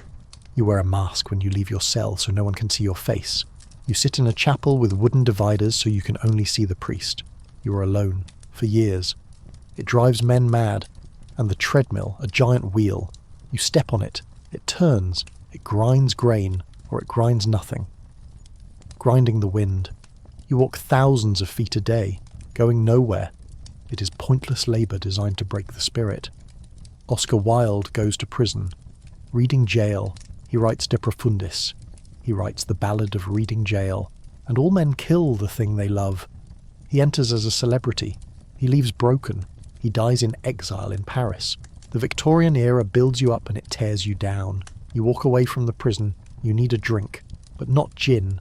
Absinthe, the green fairy. It is illegal in some places, but you can find it. It tastes of aniseed. It makes you hallucinate, allegedly. It is the drink of the artists, the bohemians. You sit in a cafe in Soho. You drink the green liquid. You see the poets, the painters, the rebels. They are dreaming of a world without corsets, without top hats, without the Queen. They are the seeds of the 20th century. But tonight the fog is still here. You walk home. You see a peeler carrying a lantern. He is shining it into a doorway. A body? No, just a drunk. You step over him. You're getting used to it. The misery, the glory, the contrast. You reach your door. You turn the key. You're safe. But as you lie in bed, you hear a sound. A rumble. Deep underground. It isn't the tube. It is the sewer. The great stink is gone, but the sewers are still there. A labyrinth of brick tunnels beneath the city. There are stories of giant pigs living in the sewers, of tribes of people who never see the sun. Are they true? Probably not. But in London, anything feels possible. You close your eyes. Tomorrow is Christmas, a Victorian Christmas. They invented it, you know. Before the Victorians, Christmas was a minor religious holiday.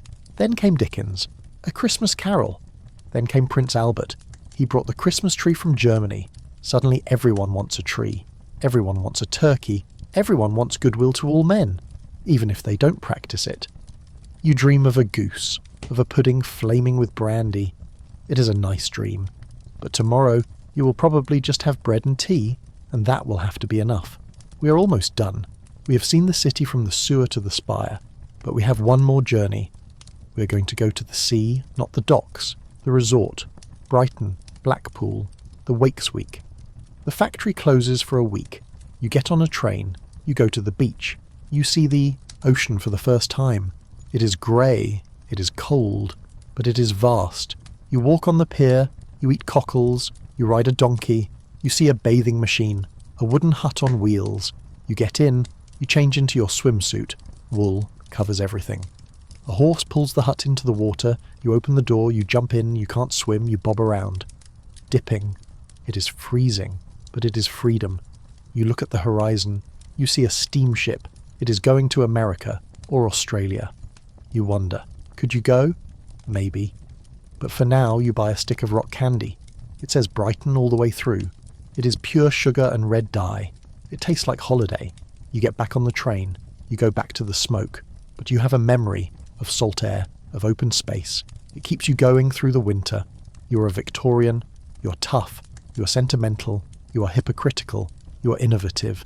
You are building the modern world, and you don't even know it. So, sleep well, because the alarm clock, the knocker-upper, is coming, and the machine never stops. So we have seen the slums, the factories, and the foggy streets. We have tasted the jellied eels and the alum bread. But perhaps you're thinking, surely if I were rich, I would be safe. If you had money, you could escape the smog. You could buy clean water. You could afford a doctor who washed his hands. Let's test that theory. Congratulations. You've just been promoted. You're no longer a factory worker. You're a debutante, or a young gentleman of the upper class. It is the season. This is the few months of the year when the aristocracy descends on London to arrange marriages, hold balls and judge each other. You're dressing for a ball. If you are a woman, you're putting on the crinoline. This is the defining fashion silhouette of the mid-Victorian era. It is a cage, literally. A framework of steel hoops and tape that hangs from your waist. It creates a skirt that can be 6 feet wide. It looks magnificent. It sways when you walk. It forces people to keep their distance, but it is a death trap. The crinoline is light. It floats, and it is huge. You lose track of where the edges are. You're at a ball. The room is heated by open coal fires in low grates. You walk past the fireplace. The edge of your skirt, yards of flammable muslin or silk, brushes the grate. Whoosh! The air under the cage acts like a chimney. The fire shoots up your legs instantly. You can't run. The cage bumps into furniture. You can't take it off. It is tied to your waist with complex knots. Crinoline fires were an epidemic. In the 1860s, thousands of women burned to death, not in factories, in their own drawing rooms. There is a famous story of 2 half-sisters of Oscar Wilde. They were at a Halloween party. One girl's dress caught fire from a candle. The sister tried to help. Her dress caught fire too. They both died. It was a fashion that killed. And yet, women wore it. Why? because the alternative was to be out of fashion, and in Victorian London social death was almost as feared as physical death. But let's say you avoid the fire, you survive the ball, you are feeling emotional. Maybe you are tired of the corset. Maybe you're tired of being told who to marry. Maybe you just want to read a book instead of needlepoint. You complain to your husband or your father. You cry. You shout. You have made a terrible mistake. In the Victorian mind, strong emotion in a woman is not a personality trait. It is a disease, hysteria. The doctor is called. He looks at you. He nods gravely. She is overstimulated. The treatment? The rest cure. You're confined to bed. You're not allowed to read. You're not allowed to write. You're not allowed to feed yourself. You're force-fed milk and fatty foods to build up your nerves. You stare at the wallpaper for weeks. This is the horror behind The Yellow Wallpaper by Charlotte Perkins Gilman. If the rest cure doesn't work, if you are still difficult, they send you away to the Asylum, Bedlam, Bethlehem Royal Hospital, or maybe Colney Hatch. You enter the gates. It looks like a stately home, but inside it is a warehouse of the unwanted. The Victorians were obsessed with madness. They built massive asylums on the edges of London, cities of the insane. But who is in there? Yes, there are people with schizophrenia, with severe depression. But there are also women with postpartum mania, postpartum depression. There are people with epilepsy. There are people with syphilis, general paralysis of the insane. And there are people who are just inconvenient.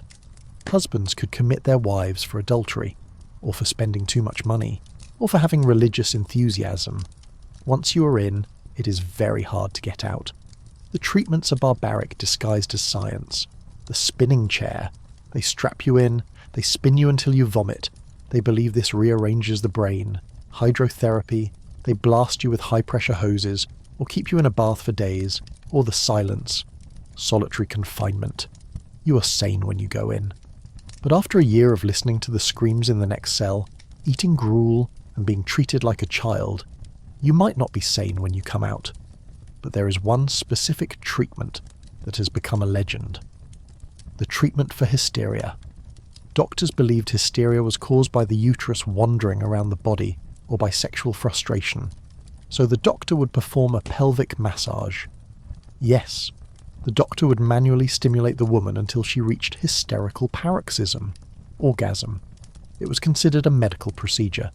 It was tedious for the doctors. Their hands got tired, so they invented a machine, the vibrator. It was one of the first home electrical appliances invented. Before the vacuum cleaner, before the electric iron, it was sold in catalogues as a health aid. To soothe the nerves. It is a bizarre paradox. A society so repressed that they covered piano legs because they looked too sensual, yet they prescribed mechanical pleasure as a cure for sadness. But let's leave the asylum. Let's go to a place where men go to lose their minds voluntarily, the gentleman's club. You are a wealthy man. You want to escape your wife, your children, and the fog. You go to Pall Mall, the Reform Club, the Athenaeum. It is a sanctuary of silence, deep leather armchairs, newspapers ironed by servants so the ink doesn't smudge your gloves. You drink port, you smoke cigars, you gamble. But what are you talking about? Empire. It is 1880. The map on the wall is pink. Britain owns everything. Canada, Australia, India, parts of Africa. You have a son. He is 18. He needs a job. You send him to India, the civil service. He gets on a ship. He sails through the Suez Canal, opened in 1869. He arrives in Bombay or Calcutta. It looks like an adventure. Elephants, palaces, tiger hunts. But the reality, the fishing fleet. This is the name for the ships carrying shiploads of British women to India to find husbands. Because there are no white women in India. They arrive. They are married off to officers they have never met. They live in bungalows. They have 20 servants. They drink gin and tonic. Why tonic? Quinine. It is the only thing that stops malaria. But quinine is bitter. So they mix it with gin, sugar, and lime. The G&T isn't a cocktail, it is medicine. But the heat, the boredom, the isolation. Anglo-Indian madness. People go crazy. They die of heat stroke. They die of cobra bites. They die of cholera. And they are terrified of the natives. The Indian Mutiny of 1857 is still fresh in their memory. the fear that the servants will rise up and kill them in their beds. So they cling to Britishness. They wear wool suits in 100-degree heat. They play cricket. They eat roast beef, which rots instantly in the heat. It is a performance of power in a land that wants them gone. Your son writes letters home. It is glorious, father, but he drinks a bottle of whiskey a day, and he has a fever that won't break. Back in London, you read the letter in your club. You nod. Making a man of him. But the Empire is coming home too. You walk down to the docks. You see the ships unloading. Not just tea and spices. Strange things. Curiosities. The Victorians are obsessed with the weird. You walk past a shop selling shrunken heads from the Amazon. Or mermaids, monkeys sewn to fishtails, from Japan. You buy a mummy. Yes, an Egyptian mummy. You invite your friends over for a mummy unrolling party. This is a real thing. You put the ancient corpse on the dining table. You drink champagne. You unwrap the bandages. Oh look, an amulet. Oh look, a withered hand. It is desecration as entertainment. You strip the dead of their dignity for a Friday night thrill, and then you might grind up the bones to make paint. Mummy brown, a popular pigment for artists, or you might use the linen bandages to make paper. There is a rumour that some newspapers in America were printed on paper made from mummy wrappings. It likely isn't true, but the Victorians believed it. It shows the mindset. The past is a resource. The world is a resource. Everything exists to be consumed by London.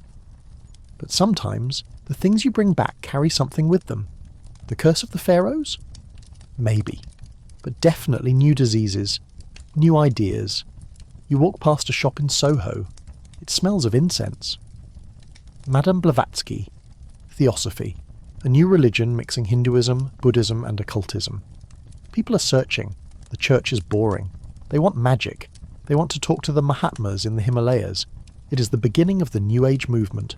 Yoga, meditation, vegetarianism. Yes, there are Victorian vegetarians. They are seen as cranks, radicals. George Bernard Shaw. He eats nut cutlets.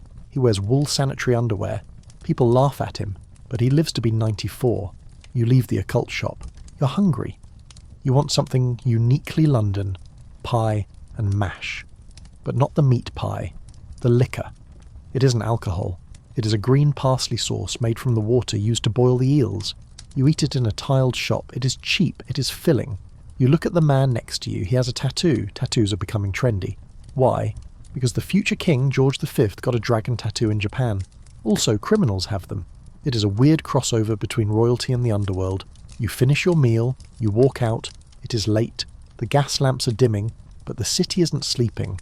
We're going to go to the one place that never closes. The press. Fleet Street. The newsboys are waiting. The ink is wet. They are printing the morning edition. What is the headline? Is it a war? A murder? A scandal? We are going to talk about the yellow press, the birth of the tabloid, how the Victorians invented fake news, and how a scandal involving a telegraph boy and a prince shook the monarchy to its core. The Cleveland Street scandal. Because in Victorian London, the only thing more dangerous than being poor is being found out. You're standing on Fleet Street at 2 a.m. The air smells of ink, hot lead, and urgency. The printing presses are thundering in the basements below, shaking the pavement under your feet. You're a journalist, a penny a liner. You get paid by the line, so you learn to use long words and never say in one sentence what you can say in 3. You're waiting for the proofs of the morning edition. The Victorian era invented the news cycle. Before this, news took days. Now, thanks to the telegraph, if something happens in Paris at noon, you are reading about it in London at dinner. But facts are boring. Scandal sells. You look at the headline. Shocking revelations in Cleveland Street. This is the scandal of 1889. It has everything. Aristocrats, telegraph boys, a brothel, and a prince. Cleveland Street is a quiet road in Fitzrovia. But number 19 is a male brothel. The police raid it. They find young boys, messengers from the post office, working there. The boys name names. Lord Arthur Somerset, the Earl of Euston, and Prince Albert Victor, the grandson of the Queen, second in line to the throne. The establishment panics. If this gets out, the monarchy could fall. So the cover-up begins. The boys are given money to go to America. Lord Somerset is tipped off by the police and flees to France. The prince is sent on a tour of India. The newspapers hint at it. They use code words. unspeakable vice, gross indecency. The public reads between the lines, they whisper, "This is the power of the press. It can destroy a reputation in a day." Oscar Wilde learns this the hard way. In 1895, he sues the Marquess of Queensberry for libel. It is a fatal mistake. The trial becomes a spectacle. The newspapers print every word: Wooll's wit, his arrogance, his downfall. He is convicted of gross indecency. He is sent to Reading jail for 2 years of hard labour. The public, who cheered his plays a month ago, now spit on him. His name is removed from the theatre hoardings. His wife changes her name and flees the country. The press builds you up, and the press tears you down. You take a copy of the paper, the ink stains your fingers, you walk toward the Strand, you see the electric lights, the Savoy Theatre, the first public building in the world lit entirely by electricity. It is 1881. The gas age is ending. Inside they are performing a Gilbert and Sullivan opera, Patience, or The Mikado. It is light, funny, satirical. It mocks the very society that is watching it. You buy a ticket, you sit in the stalls, the lights go down, the electric bulbs glow. For a few hours you forget the fog, you forget the scandal, you laugh. But outside, the city is changing. The new woman is walking the streets. She isn't a prostitute. She is a clerk, a typist, a teacher. She's wearing a safety bicycle. The bicycle is a revolution. Before the bike, a woman couldn't go anywhere without a chaperone or a carriage. Now, she can pedal away. She wears bloomers, rational dress, no crinoline, no corset, maybe. The Conservatives hate it. They say bicycle face is a medical condition, a permanent strained expression caused by riding. They say it is immoral. But the women ride anyway. They ride to the countryside, they ride to political meetings. The suffragettes are coming, Emmeline Pankhurst. They aren't asking nicely anymore. Deeds, not words. They smash windows. They burn mailboxes. They chain themselves to railings. They are fed up with being the angel in the house. They want the vote. The government responds with force. They arrest them. The women go on hunger strikes. The government force feeds them. It is brutal. A rubber tube forced down the nose. The public is shocked. They see well-dressed, educated ladies being treated like criminals. The cracks in the Victorian facade are getting wider. You walk past a construction site. Tower Bridge. It is being built. A Gothic castle on the river. It opens to let the ships through. It is a symbol of London. Old-looking, but modern inside. The towers are steel, clad in stone to look medieval. It is a metaphor for the whole era. A modern industrial machine dressed up in old-fashioned morality. You cross the bridge. You look down at the Pool of London. The ships are leaving. They are going to Africa. To the Boer War. It is 1899, the end of the century. The war is a disaster. The British Army, with its red coats and its arrogance, is being humiliated by farmers with rifles. The public is shocked. We are the greatest empire on earth. How can we lose? But then they see the recruits. The men trying to join the army. They are rejected. Why? They are too short. They are too thin. They have rickets. They have rotten teeth. The slums of London have produced a generation of stunted men. The government realises we cannot have an empire if our people are starving. This is the wake-up call. It leads to the first welfare reforms, free school meals, pensions. The horror of the Victorian slum finally forces the state to act. You walk back to the city. The Queen is old. She's tiny. She's dressed in black. She's the grandmother of Europe. The Kaiser of Germany is her grandson. The Tsar of Russia is married to her granddaughter. They are all related. They all write letters to each other. Dearest Nicky, dearest Willie. They think their family ties will stop a war. They are wrong. The 20th century is coming, and it is bringing machine guns, airplanes, mustard gas. But you don't know that yet. You're just a Londoner in 1900. You have survived the cholera. You have survived the fog. You take a deep breath. The air is still dirty, but it smells of petrol. The first cars are appearing. Horseless carriages. They are loud. They smell. People hate them. They will never replace the horse. You watch one rattle down the street. It scares the pigeons. You realise the world is speeding up. You go to a new kind of shop, a department store, Selfridges, or Harrods. You can buy anything. You can just walk in and look. You don't have to buy. Shopping becomes a leisure activity. You ride the moving staircase, the escalator. There is a man at the top with brandy and smelling salts in case you faint from the excitement. You buy a ready-made suit, off the rack. You don't need a tailor anymore. You buy a camera, a Kodak. You press the button, we do the rest. You can capture your own life. You buy a gramophone. You can listen to music in your own home. The isolation of the past is breaking down. You walk out of the store, you feel modern, but as you walk home, you pass an old churchyard. The gravestones are leaning. The names are worn off. You think of the people who didn't make it to this brave new world. The climbing boys, the match girls, the mothers who died of childbed fever. They are the foundation. You're standing on their shoulders. You reach your house. It has gas, maybe even electricity. It has a flushing toilet, indoors. You are the beneficiary of their suffering. You sit down, you pick up a book, H.G. Wells, The War of the Worlds, Martians attacking London, fighting the British Army. It is a fantasy, but it touches a nerve. The fear that something stronger might come along, that the Empire might not be invincible, that we might be the ants. You close the book. You look out the window. The fog is lifting. Just a little. The Victorian era is ending. The Queen dies in 1901. The streets are draped in purple and black. The silence is absolute. A way of life is gone.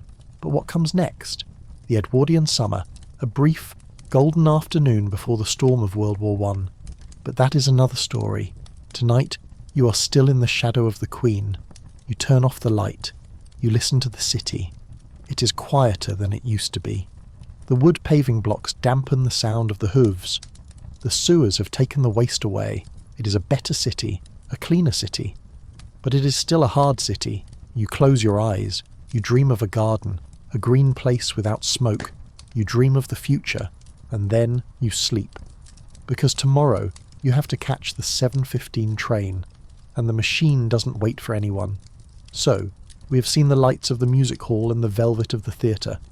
We have watched the rich eat jellied eels as a novelty, but now the gas lamps are flickering out. The pubs are closing.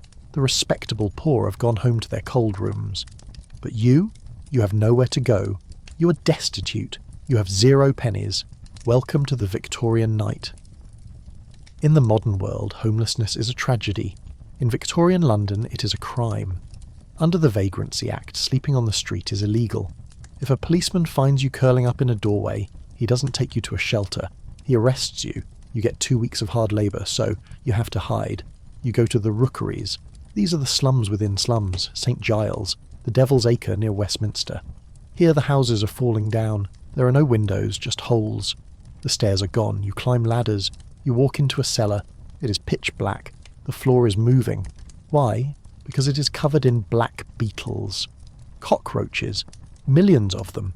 They crunch under your boots. You find a corner. You huddle with strangers. Body heat is the only heat. It smells of damp rot, gin and hopelessness. But let's say you have 1 penny. Just 1. You can go to a penny sit-up. You enter a warm room. There are wooden benches lining the walls. You pay your penny. You sit down. But you're not allowed to lie down. If you lie down, the deputy, a bouncer with a stick, wakes you up. You have to sleep sitting upright, shoulder to shoulder with strangers. It is warm. That is the only luxury. But your legs swell. Your back screams. What if you have 2 pennies? You upgrade. You go to the 2-penny hangover. This is the stuff of urban legend, but George Orwell wrote about it later, and the stories go back deep into the 19th century. You sit on a bench, but there is a rope. A heavy rope is strung across the room in front of the bench. You lean forward. You drape your arms and chest over the rope. You sleep hanging like laundry. In the morning, at 5 a.m, the deputy comes in. He doesn't wake you gently. He cuts the rope. Everyone collapses onto the floor. Wake-up call, Victorian style. And if you have 4 pennies, you are living in luxury. You go to a coffin house. Burn Street in London was famous for these. You pay 4p. You get a wooden box. It looks exactly like a coffin. It is lined with tarpaulin. You climb in. You lie down. It is yours for the night. It is warm, dry, and private. To a Victorian beggar, sleeping in a coffin is the height of comfort. But what if you can't pay? What if you're truly desperate? You go to the casual ward. This is part of the workhouse, but for transients. The spike. You knock on the gate. The master lets you in. But there is a price. First, you are stripped. Your clothes are taken away to be fumigated, baked in an oven. You're given a rough nightshirt. Then, you are bathed. Not a warm bath, a delousing bath. The water is grey. It smells of chemicals. It stings. You're given a piece of bread and a bowl of skilly, watery oatmeal. You sleep in a cell. In the morning, before you can leave, you have to pay for your stay. Not with money, with sweat. You have to break stones. You're given a hammer and a pile of granite. You have to break it into pieces small enough to pass through a metal grill. Or you have to pick oakum. We mentioned this before, but let's look at the reality. You are given a piece of old rope from a ship. It is thick, covered in tar and hard as wood. You have to unpick it. Strand by strand, fibre by fibre. You have to do this until you have a pile of fluff. It hurts. The tar gets under your fingernails. Your fingers bleed. Your fingerprints are rubbed off. If you don't finish your quota, you don't leave. You are trapped. The workhouse was designed to be a deterrent. The government wanted you to be terrified of it. They wanted you to accept any job, no matter how dangerous or low paid, just to avoid the spike. And it worked. People starve to death in their rooms rather than go there. But sometimes the workhouse isn't the end of the line. Sometimes you break the law, you steal a handkerchief, or a loaf of bread, you're arrested. You go to Newgate Prison or Millbank. Millbank is a panopticon, a maze of silent corridors. But if the crime is serious enough, or if the judge is in a bad mood, you get transported to the other side of the world, Australia, or Van Diemen's Land, Tasmania. You're put on a hulk. This is a decommissioned warship. It has no masts. It is a floating, rotting tub anchored in the Thames or the Medway. It is a holding pen. You're chained in the dark below the waterline. The water drips on you. The rats are bold. Diseases like typhus, jail fever sweep through the ship. You wait for the transport ship, then the voyage. Months at sea, you're in a cage in the hold. If you survive the scurvy and the dysentery, you land in a strange new world. The sun is blinding, the animals are weird, kangaroos. The trees shed their bark instead of their leaves. You're a convict labourer, you build roads, you clear forests. But here is the twist. If you survive your sentence, you are free. And in Australia there is land. There is sun. There is meat. A convict in Australia often ate better than a free labourer in London. Many transported criminals wrote letters home. "Dear Mother, I am eating beef every day. Come and get arrested." It was the ultimate irony. The punishment became the prize. But let's go back to London, to the river. Because the river isn't just for transport ships, it is for the dead. We talked about the suicides, but we didn't talk about the dead houses, morgues. There is one near the river, a small cold building. When a body is pulled from the Thames, it goes here. It is laid on a slab. A jet of water plays over it to keep it cool and wash away the mud. The walls are glass. Why? So the public can look. It is a spectator attraction. People go on Sunday afternoons to view the bodies, to see if they recognise anyone, maybe, but mostly just to look. Oh, look at that one. He's bloated. Look at her dress. Silk. Must have been a lady. It is the Victorian obsession with death again. Macabre, detached, voyeuristic. But amidst the death there is a pulse of strange life. The flash houses. These are the pubs for the criminal underworld, the headquarters of the gangs. The Peaky Blinders were real, though mostly in Birmingham. In London, you had the hooligans. The word comes from an Irish family name, the Hoolahans, notorious for fighting. You walk into a flash house in Seven Dials. It is loud. There is a fiddler playing. The air is thick with smoke. The men are wearing silk scarves tied in Kingsman knots. They have caps pulled down over their eyes. They have bulldogs at their feet. They are the aristocracy of the slums, the cracksmen, safecrackers, the fences, receivers of stolen goods. They speak flash cant, a secret language. Stow your wids. Shut up. Bone the swag. Steal the goods. You sit in the corner. You order a porter, a dark beer. You listen to them planning a job. They are not ashamed. They are proud. They see themselves as rebels against a system that wants to crush them. The beak, magistrate, gave me 6 months on the mill, one laughs, but I nicked his watch before I left the dock. It is a world of bravado, but it is also a world of violence if you cross them. The Glasgow kiss, a headbutt, or a razor stitched into the peak of a cap. You leave the pub before trouble starts. You walk through the fog. You see a light in a window. It is a ragged school again. But this one is open late. A teacher is reading to a group of boys. They are listening, rapt. He is reading Treasure Island. 15 men on the dead man's chest. The boys' eyes are wide. They are imagining pirates, gold, adventure. For a moment they aren't starving orphans in a slum. They are swashbucklers. This is the power of stories. The Victorians loved stories because stories gave them an exit. Dickens, Stevenson, Conan Doyle. They wrote the maps for people to escape their own lives. You keep walking. You pass a hospital, St Thomas's, across from Parliament. It is new. It has pavilions, separate wings to stop infection spreading. Florence Nightingale helped design it. She is old now, a recluse. But her shadow is long. She changed nursing from a job for drunk women into a profession. The lady with the lamp. Because of her, the hospital smells of carbolic acid, not gangrene. Because of her, the nurses wash their hands. It is getting better. Slowly. Painfully. But tonight you are still cold. You find a spot under a bridge. It is dry. You curl up. You pull your coat tight. You hear the rumble of a train crossing the bridge above you. The night mail. It is carrying letters to Scotland, to the world. You think about the world outside London. Is it better? Maybe, but you are here, in the heart of the beast, and as you drift off to sleep, listening to the water lap against the stones, you realise something. You are tough. You are a Londoner, and if you can survive this, you can survive anything. But tomorrow, you might see something truly strange. A car without horses, a light without a flame. The future is leaking in, and it is going to be loud. You're standing on a street corner on a Monday morning. It is raining. A cold, grey drizzle that turns the soot on the pavement into a black paste. You're holding a bundle wrapped in a stained cloth. Inside is your Sunday best, your only suit, or perhaps your wife's good shawl. You're waiting for Uncle. This is the pawn shop. The 3 golden balls hanging above the door are the most important symbol in your life. More important than the cross. More important than the crown. The queue is long. Women with children clinging to their skirts. Men looking at their boots, ashamed. In Victorian London, the pawn shop isn't just where you go when you're broke. It is the bank. It is the fridge. It is the wardrobe. You live on a weekly cycle. You get paid on Saturday. You feast on Sunday. Maybe a small roast, maybe a pint of gin. But by Monday morning, the money's gone. So you pawn your Sunday clothes. You get a few shillings. This buys bread and coal for the week. On Saturday night, when you get paid again, you rush back to the shop to redeem your clothes so you can look respectable for church the next morning. It is a treadmill. You're running just to stay in the same place. You step up to the counter. The pawnbroker is behind a wire grill. He looks at your suit. He sneers.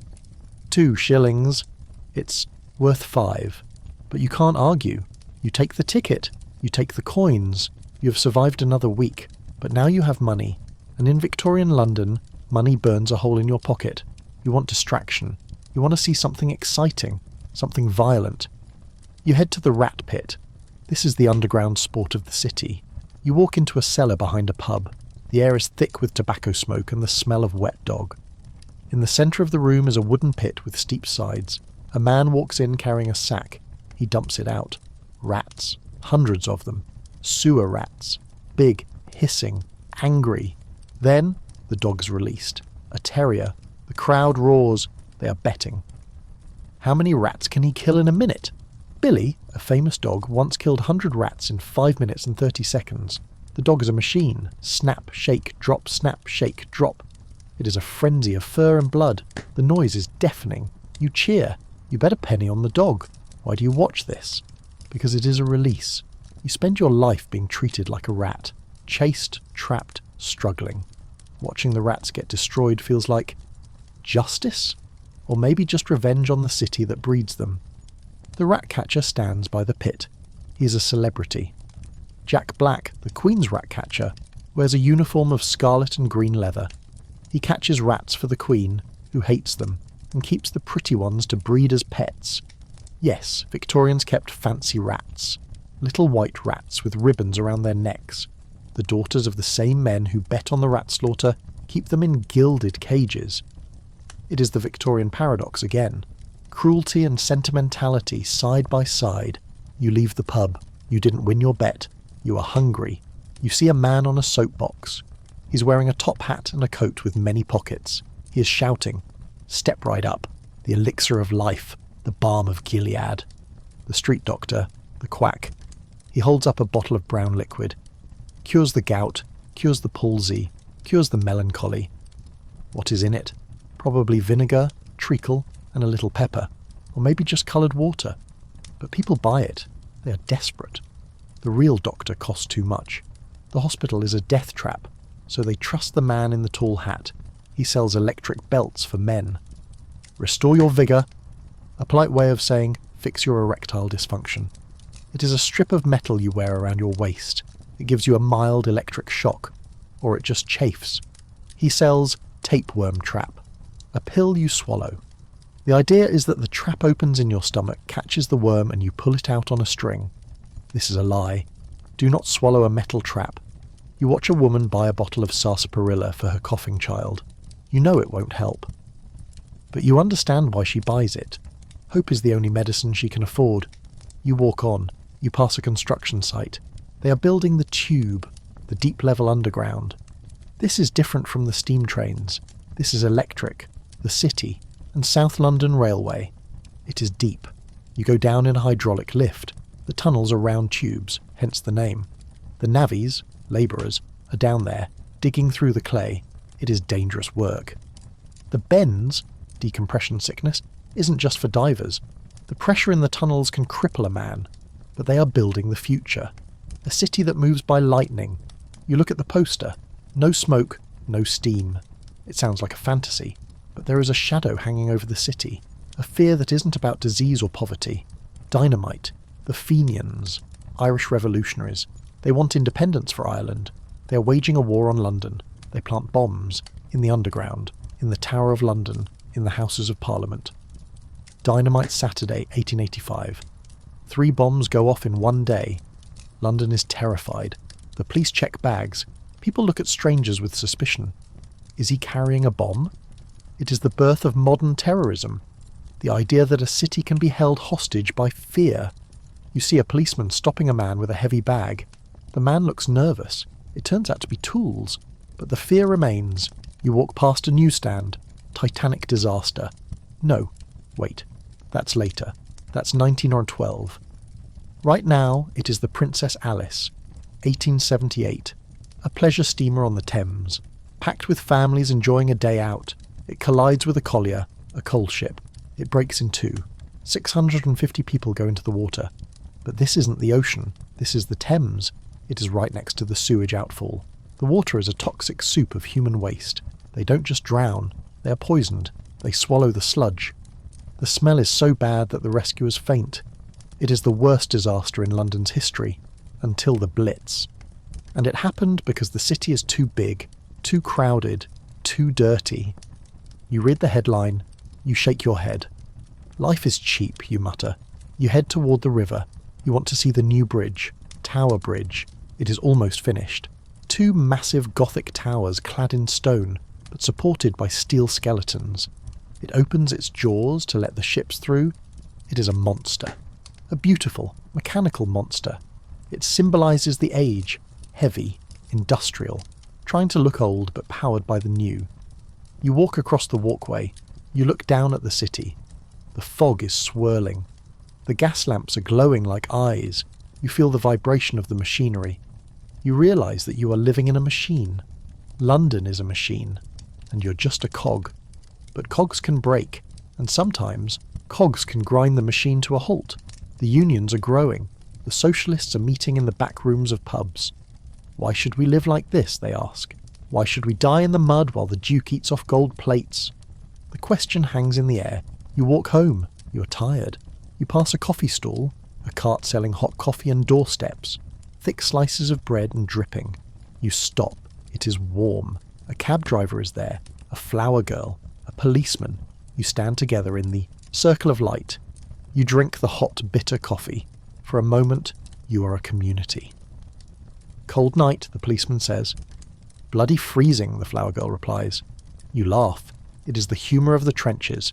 You finish your coffee, you walk the last mile, you enter your room, the fire is dead, The room is freezing. You check the mousetrap.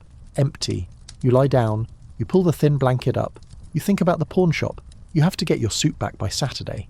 But that is days away. Right now, you just have to survive the night. And in Victorian London, that is enough of a challenge. The wind rattles the window pane. The fog presses against the glass. But you are safe. For now. Sleep tight. And don't let the bedbugs bite. Because they will. They definitely will. You wake up. It is Sunday. In the modern world, Sunday is brunch. It is sleeping in. It is Netflix. In Victorian London, Sunday is a prison sentence. The Victorian Sabbath. The laws are strict. Everything is closed. The shops, the theatres, the museums, even the pubs have limited hours. The city, usually a roaring engine of noise, falls silent. A heavy, judgmental silence. You're not allowed to play games. You're not allowed to sing unless it is a hymn. You're not allowed to work. If you're a servant, this is your half day. But you have nowhere to go. It is raining. The park is muddy. You can't go to the library, it's closed.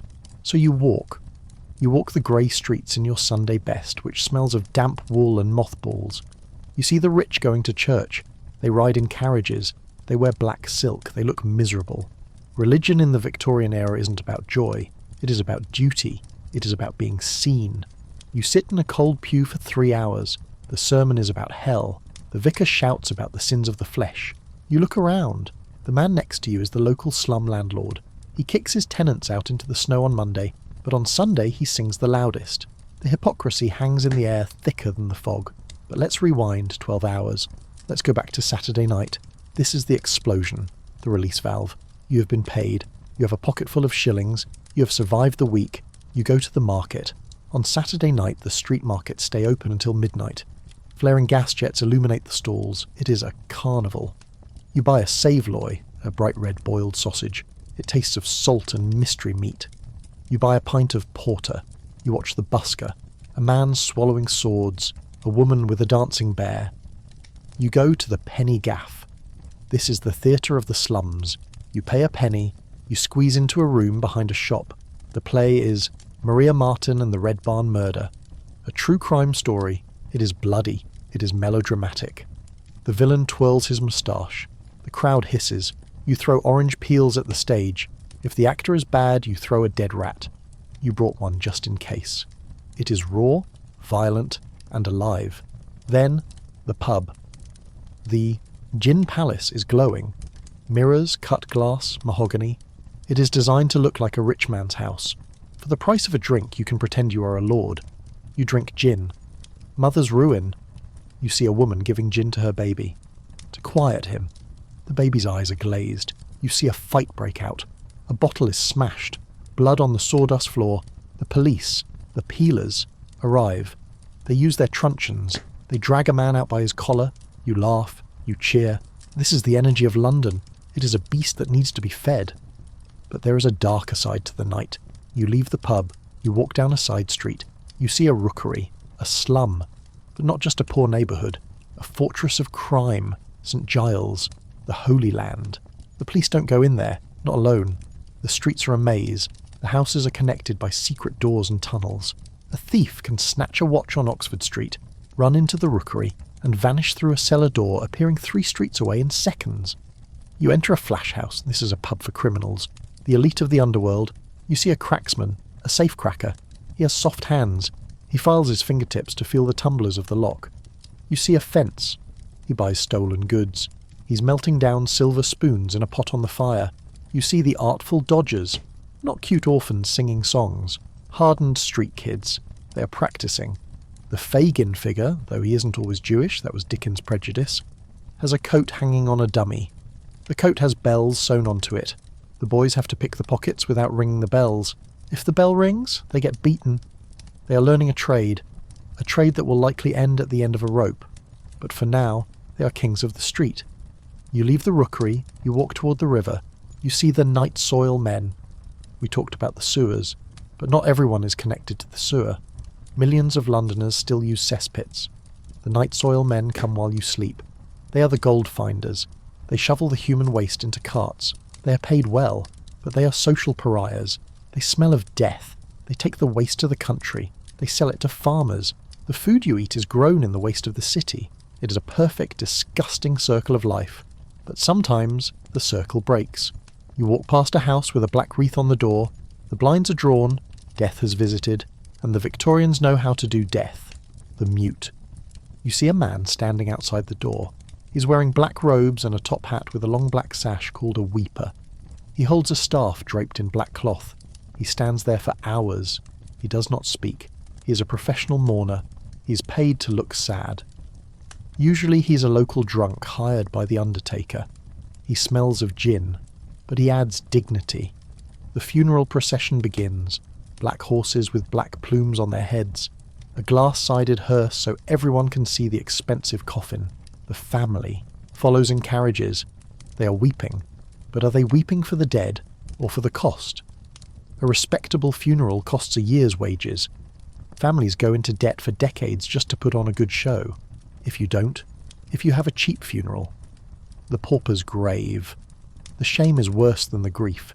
You watch the procession go by. The horses' hooves are muffled with cloth so they don't make noise. It is a silent black parade. You realise that in Victorian London, appearance is everything. You must look rich. You must look moral. You must look sad. Even if you are starving. Even if you are happy. Even if you hated the deceased. You play the part. But what if you can't play the part? What if you are different? We are going to the asylum, not the madhouse, the workhouse asylum. You enter. It is a warehouse for the feeble-minded. This is the Victorian term for anyone with a learning disability, autism or Down syndrome. They are locked away. They are considered useless eaters. They are treated like children until the day they die. But the Victorians are obsessed with categorising them. They measure their skulls. Phrenology. They believe you can tell a person's character by the bumps on their head. This bump means he is a thief. This bump means she is violent. It is pseudoscience. It is racism and classism dressed up as biology. You see a doctor measuring the head of a frightened boy. He nods. Criminal type. The boy hasn't done anything, but his fate is sealed by the shape of his skull. This is the dark side of the Enlightenment. Science used to justify cruelty. You leave the asylum. You feel sick. You need something pure. You go to the park, Hyde Park, or Victoria Park, built for the poor in the East End. It is Sunday afternoon, the church parade. The rich walk in their finery. They bow, they gossip, you sit on a bench, you watch them. You see a woman in a green dress. You know it is arsenic. You see a man with a red nose. You know it is gin. You see a child with bowed legs, rickets. You see the cracks in the porcelain. But then you see something else. A speaker on a soapbox. Speaker's corner. He's shouting about socialism, about votes for women, about the rights of the worker. The police watch him, but they don't arrest him. This is the safety valve. Free speech. You listen. He talks about a world where there are no workhouses, no child labour, no kings. It sounds like a fantasy. But you look at the crowd. They are listening. They are nodding. The seeds are being planted. The Victorian era is a pressure cooker, but the steam is starting to escape. You walk home as the sun sets, the fog rolls in again, the week begins, Monday morning, the whistle blows, you put on your boots, you drink your watery tea, you're a cog in the machine. But cogs can think, and you're starting to wonder, is there another way? We're almost at the end of our journey. We have seen the worst of the city, but we haven't seen the legacy. What did the Victorians leave us, besides the sewers and the subway? They left us the Christmas card. They left us soccer, the football association founded in 1863. They left us the weekend, eventually. They invented the modern world. It was born in coal smoke and child labour. It was baptised in gin, but it survived, and so did you. You close your door, you lock it, you're safe. For now. But tomorrow? Tomorrow Jack might be back, or the Queen might die, or the world might change. Sleep tight. You're standing on the platform of a train station. But this isn't a station for commuters. There are no briefcases. There are no newspapers. Every passenger here is wearing black. The women are veiled in heavy crepe. The men wear black armbands. And the ticket collector doesn't ask for a return ticket. You're at Waterloo Station, but at a private entrance. The sign above the door reads, "The London Necropolis Railway." This is the train for the dead. London is full. We talked about the overcrowding of the living, but the overcrowding of the dead is a crisis. The churchyards are bursting. Bones are literally poking out of the ground in the city centre. The smell, the miasma, is making people sick. So the Victorians came up with a solution that is equal parts genius and grotesque. They built a railway line specifically to carry corpses out of the city to a massive new cemetery in Surrey called Brookwood. You watch as the coffins are loaded. First-class coffins get their own private compartment. Second class gets stacked. Third class, they are piled in the back like luggage. Even in death, the British class system survives. You can't have a lord rotting next to a labourer. The train whistle blows. It is a mournful sound. The procession of steam. You board the train. You sit on a velvet seat. The curtains are drawn. You're sipping tea served by a waiter who speaks in a whisper. The train moves through the suburbs. You pass the factories, the slums, the smog, and then the green fields. The Necropolis Railway is the ultimate expression of the Victorian way of death. Efficient, industrial, segregated. When you arrive at Brookwood, there are 2 stations. One for Anglicans, one for nonconformists, everyone else. You can't even be buried near someone who went to a different church. You watch the funeral. It is quick. The train has a schedule to keep. The body is lowered. The earth is shoveled. Then you get back on the train. But the mood changes. On the return journey, the bar opens. The mourners drink gin. They laugh. They have done their duty. The dead are gone. The living remain. It is a funeral party on wheels. You realise that for the Victorians, death was a business. It was managed, packaged, and transported by steam. But let's leave the train and go back to the river. Because there is another engineering marvel you need to see, the Thames Tunnel. You walk down a spiral staircase in Rotherhithe. You go deep underground. The air gets cold and damp. You're walking under the river.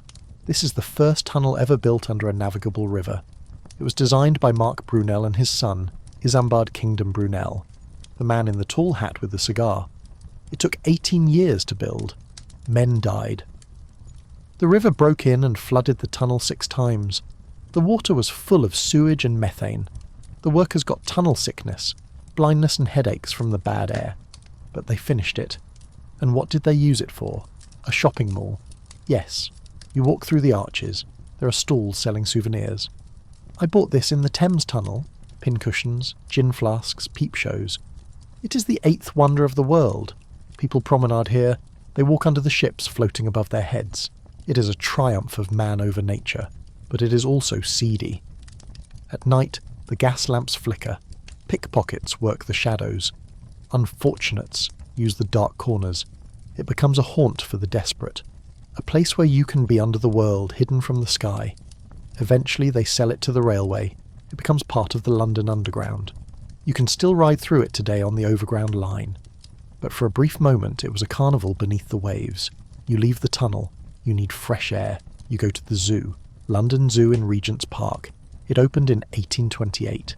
It is the first scientific zoo in the world. But the Victorians don't understand animal psychology. You see a thylacine, Tasmanian tiger. It is pacing in a small cage. It will be extinct soon. The Victorians ate them, or shot them. You see Jumbo the elephant. He is huge. He is famous. Children ride on his back. He looks gentle. But at night, Jumbo goes into must, a hormonal rage.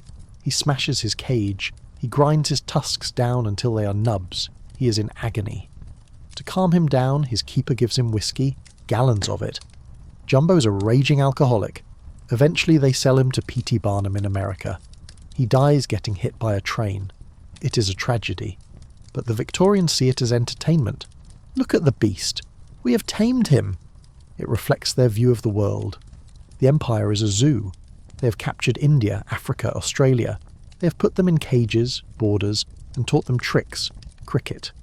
But the animals are unhappy, and the cage is rattling. You leave the zoo.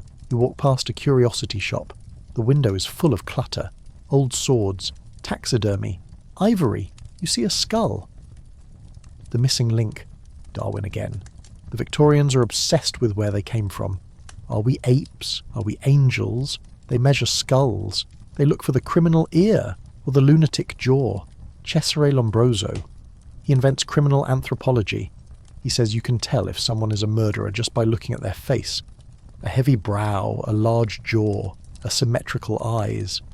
It is nonsense. But the police use it. They arrest people for looking like a criminal. It is the birth of profiling, and it ruins lives. You look at your own reflection in the shop window. Do you look like a criminal? Do you look degenerate? You straighten your collar. You try to look respectable.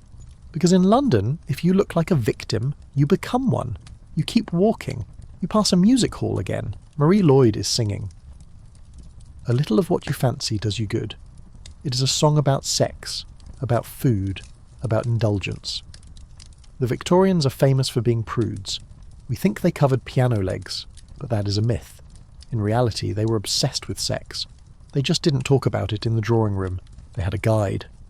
The Pearl, a secret magazine, pornography.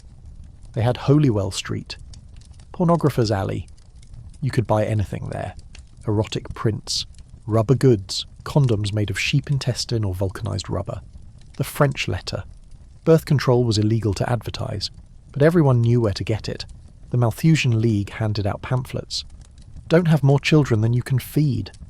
They were arrested for obscenity, for trying to stop starvation. It is the battle for the body. The church says, go forth and multiply. The slum says, we are starving. You see a woman buying a sponge, a contraceptive sponge soaked in vinegar. She hides it in her basket. She looks terrified. If she gets pregnant again, she loses her job. She loses her room. It is a secret war fought in the bedroom. You walk on. The sun is setting. The lamplighter is doing his rounds. He carries a long pole with a flame at the end. He touches the gas jet. Pop, hiss. The light blooms. He is bringing the city to life. Leary light the lamps. Robert Louis Stevenson wrote a poem about him. You watch him go down the street, leaving a trail of yellow stars in the fog. It is beautiful. And then you hear a siren. Not a police siren, a factory siren, a fire. In the distance, the sky glows orange. The Tooley Street Fire, 1861. It burned for 2 weeks. The river caught fire because of the melting tallow and oil. Or maybe it is a match factory fire. Fire is the constant companion of the Londoner. You watch the sparks fly up into the smog. They look like fireflies. You realise that London is a phoenix. It burns. It dies. It rises. The Great Fire of 1666 wiped it clean. The Blitz of 1940 will try again. But the city is stubborn. It is made of brick and spite. You turn away from the fire. You head to your lodgings, but you stop. You see a child, sitting on a step. He is reading, by the light of the street lamp. He's reading a penny dreadful, but look closer. It isn't a story about vampires. It is a story about the future. The Steam Man of the Prairies, an early robot story. Or Jules Verne, 20,000 Leagues Under the Sea. The Victorians are dreaming of us. They are dreaming of submarines, of airships, of flying to the moon. They believe that science will solve everything. If we just build a big enough machine, we can fix the hunger. If we just invent a new pill, we can fix the pain. They are optimists, even in the mud. You look at the boy. He is dirty. He is thin, but his eyes are shining. He is the grandfather of the 20th century. You leave him to his book. You climb the stairs to your room. You are tired. Your feet hurt. Your lungs ache from the smoke. But you have seen the world. You have seen the train of the dead, the tunnel under the river, the alcoholic elephant, the glowing jaw of the match girl. You have seen the horror and the wonder, and you realise that the Victorian era wasn't black and white. It wasn't just stiff upper lip. It was a riot of colour. Poisonous green wallpaper, red soldiers' coats, yellow fog, purple morning dress. It was a loud, messy, dangerous explosion of humanity. You lie down on your bed. You close your eyes. Tomorrow is the turn of the century, 1900. Everything is going to change. Queen Victoria will die. The Edwardian summer will begin. And then, the Great War. The machine guns are waiting. The trenches are waiting. The boy reading the book under the lamplight. He will die in the Somme. You feel a wave of sadness, but you also feel respect. Because they didn't know. They marched forward anyway. They built the bridges. They dug the tunnels. They wrote the books. They lived. And because they lived, you are here. You drift off to sleep. The fog presses against the window. The city hums. London is watching, and it never forgets. Sleep tight. So, here we are, standing at the end of the century. The gas lamps are flickering for the last time. The fog is thinning, blown away by the winds of a new era. We have walked the streets of Whitechapel with the unfortunates. We have crawled through the sewers with the toshers. We have sat in the velvet boxes of the opera and the wooden benches of the workhouse. We have seen a world that was cruel, dirty, loud, and dangerous. A world where a glass of water could kill you and a green wallpaper could poison you in your sleep. But as the clock strikes midnight on the 19th century, we have to ask the final question. What is left? Look around London today, or New York, or Sydney. The brick walls you walk past? Victorian. The pipes that carry your water? Victorian. The subway system you ride to work? Victorian. They built the skeleton of the modern world. They were the first to deal with the shock of the new, the first to live in cities of millions, the first to work under electric light, the first to travel faster than a horse. They made all the mistakes so we didn't have to. They poisoned themselves with lead so we would learn to test our food. They died in factory fires so we would write safety laws. They suffocated in the smog so we would pass Clean Air Acts. We are the beneficiaries of their suffering. You are living in the utopia they dreamed of. Think about it. You have a fridge. A Victorian would look at a refrigerator as a miracle box. Winter in a cupboard, all year round. You have a dentist who uses anaesthesia. To a Victorian, that is magic. Pure, merciful magic. You have a weekend, 2 days off. A concept they had to fight for with strikes and riots. You are the destination of their journey. But they left us something else too. Ghosts, not the spectral kind. The cultural kind. Our obsession with true crime. That started with Jack the Ripper. The way we consume news, the way we panic about new technology, the way we fear the degeneration of society. It is all Victorian DNA. We are still living in their shadow. But it is time to step out of it. I want you to leave the cobblestones, leave the hansom cab, leave the top hat and the bonnet, come back to the present, step into your room, feel the floor under your feet. It isn't cold stone. It isn't covered in rushes or sawdust. It is clean. Look at the window. The glass is clear. There is no soot. The air outside might be busy, but it isn't pea soup. You can breathe deep. Listen to the silence. The roar of the steam engine is gone. The clatter of the iron wheels is gone. The shouting of the costermonger is gone. There is just the hum of the world working. You are safe. The cholera isn't coming for you tonight. The press gang isn't waiting at the docks. The workhouse isn't looming at the end of your street. You have the luxury of rest. The Victorians believed that sleep was a waste of time. Sleep is for the weak, they said. They worked until they dropped. But you know better. Sleep is healing. Sleep is the reward. So take a moment to honour them. The little climbing boys, the match girls with their phosphorescent smiles, the navvies who dug the tunnels, the mothers who held their breath while the fever raged. They endured the night so you could see the dawn. They carried the weight so you could put it down. So, put it down. Let the tension leave your shoulders. Unclench your jaw. No lead poisoning there. Relax your hands. No oakum picking scars. You are the survivor. You are the heir to the empire of industry. But you don't have to build anything tonight. You just have to drift. The fog has lifted. The gaslight is out. The city is yours. The night is yours. And the silence is the most beautiful sound in the world. Good night.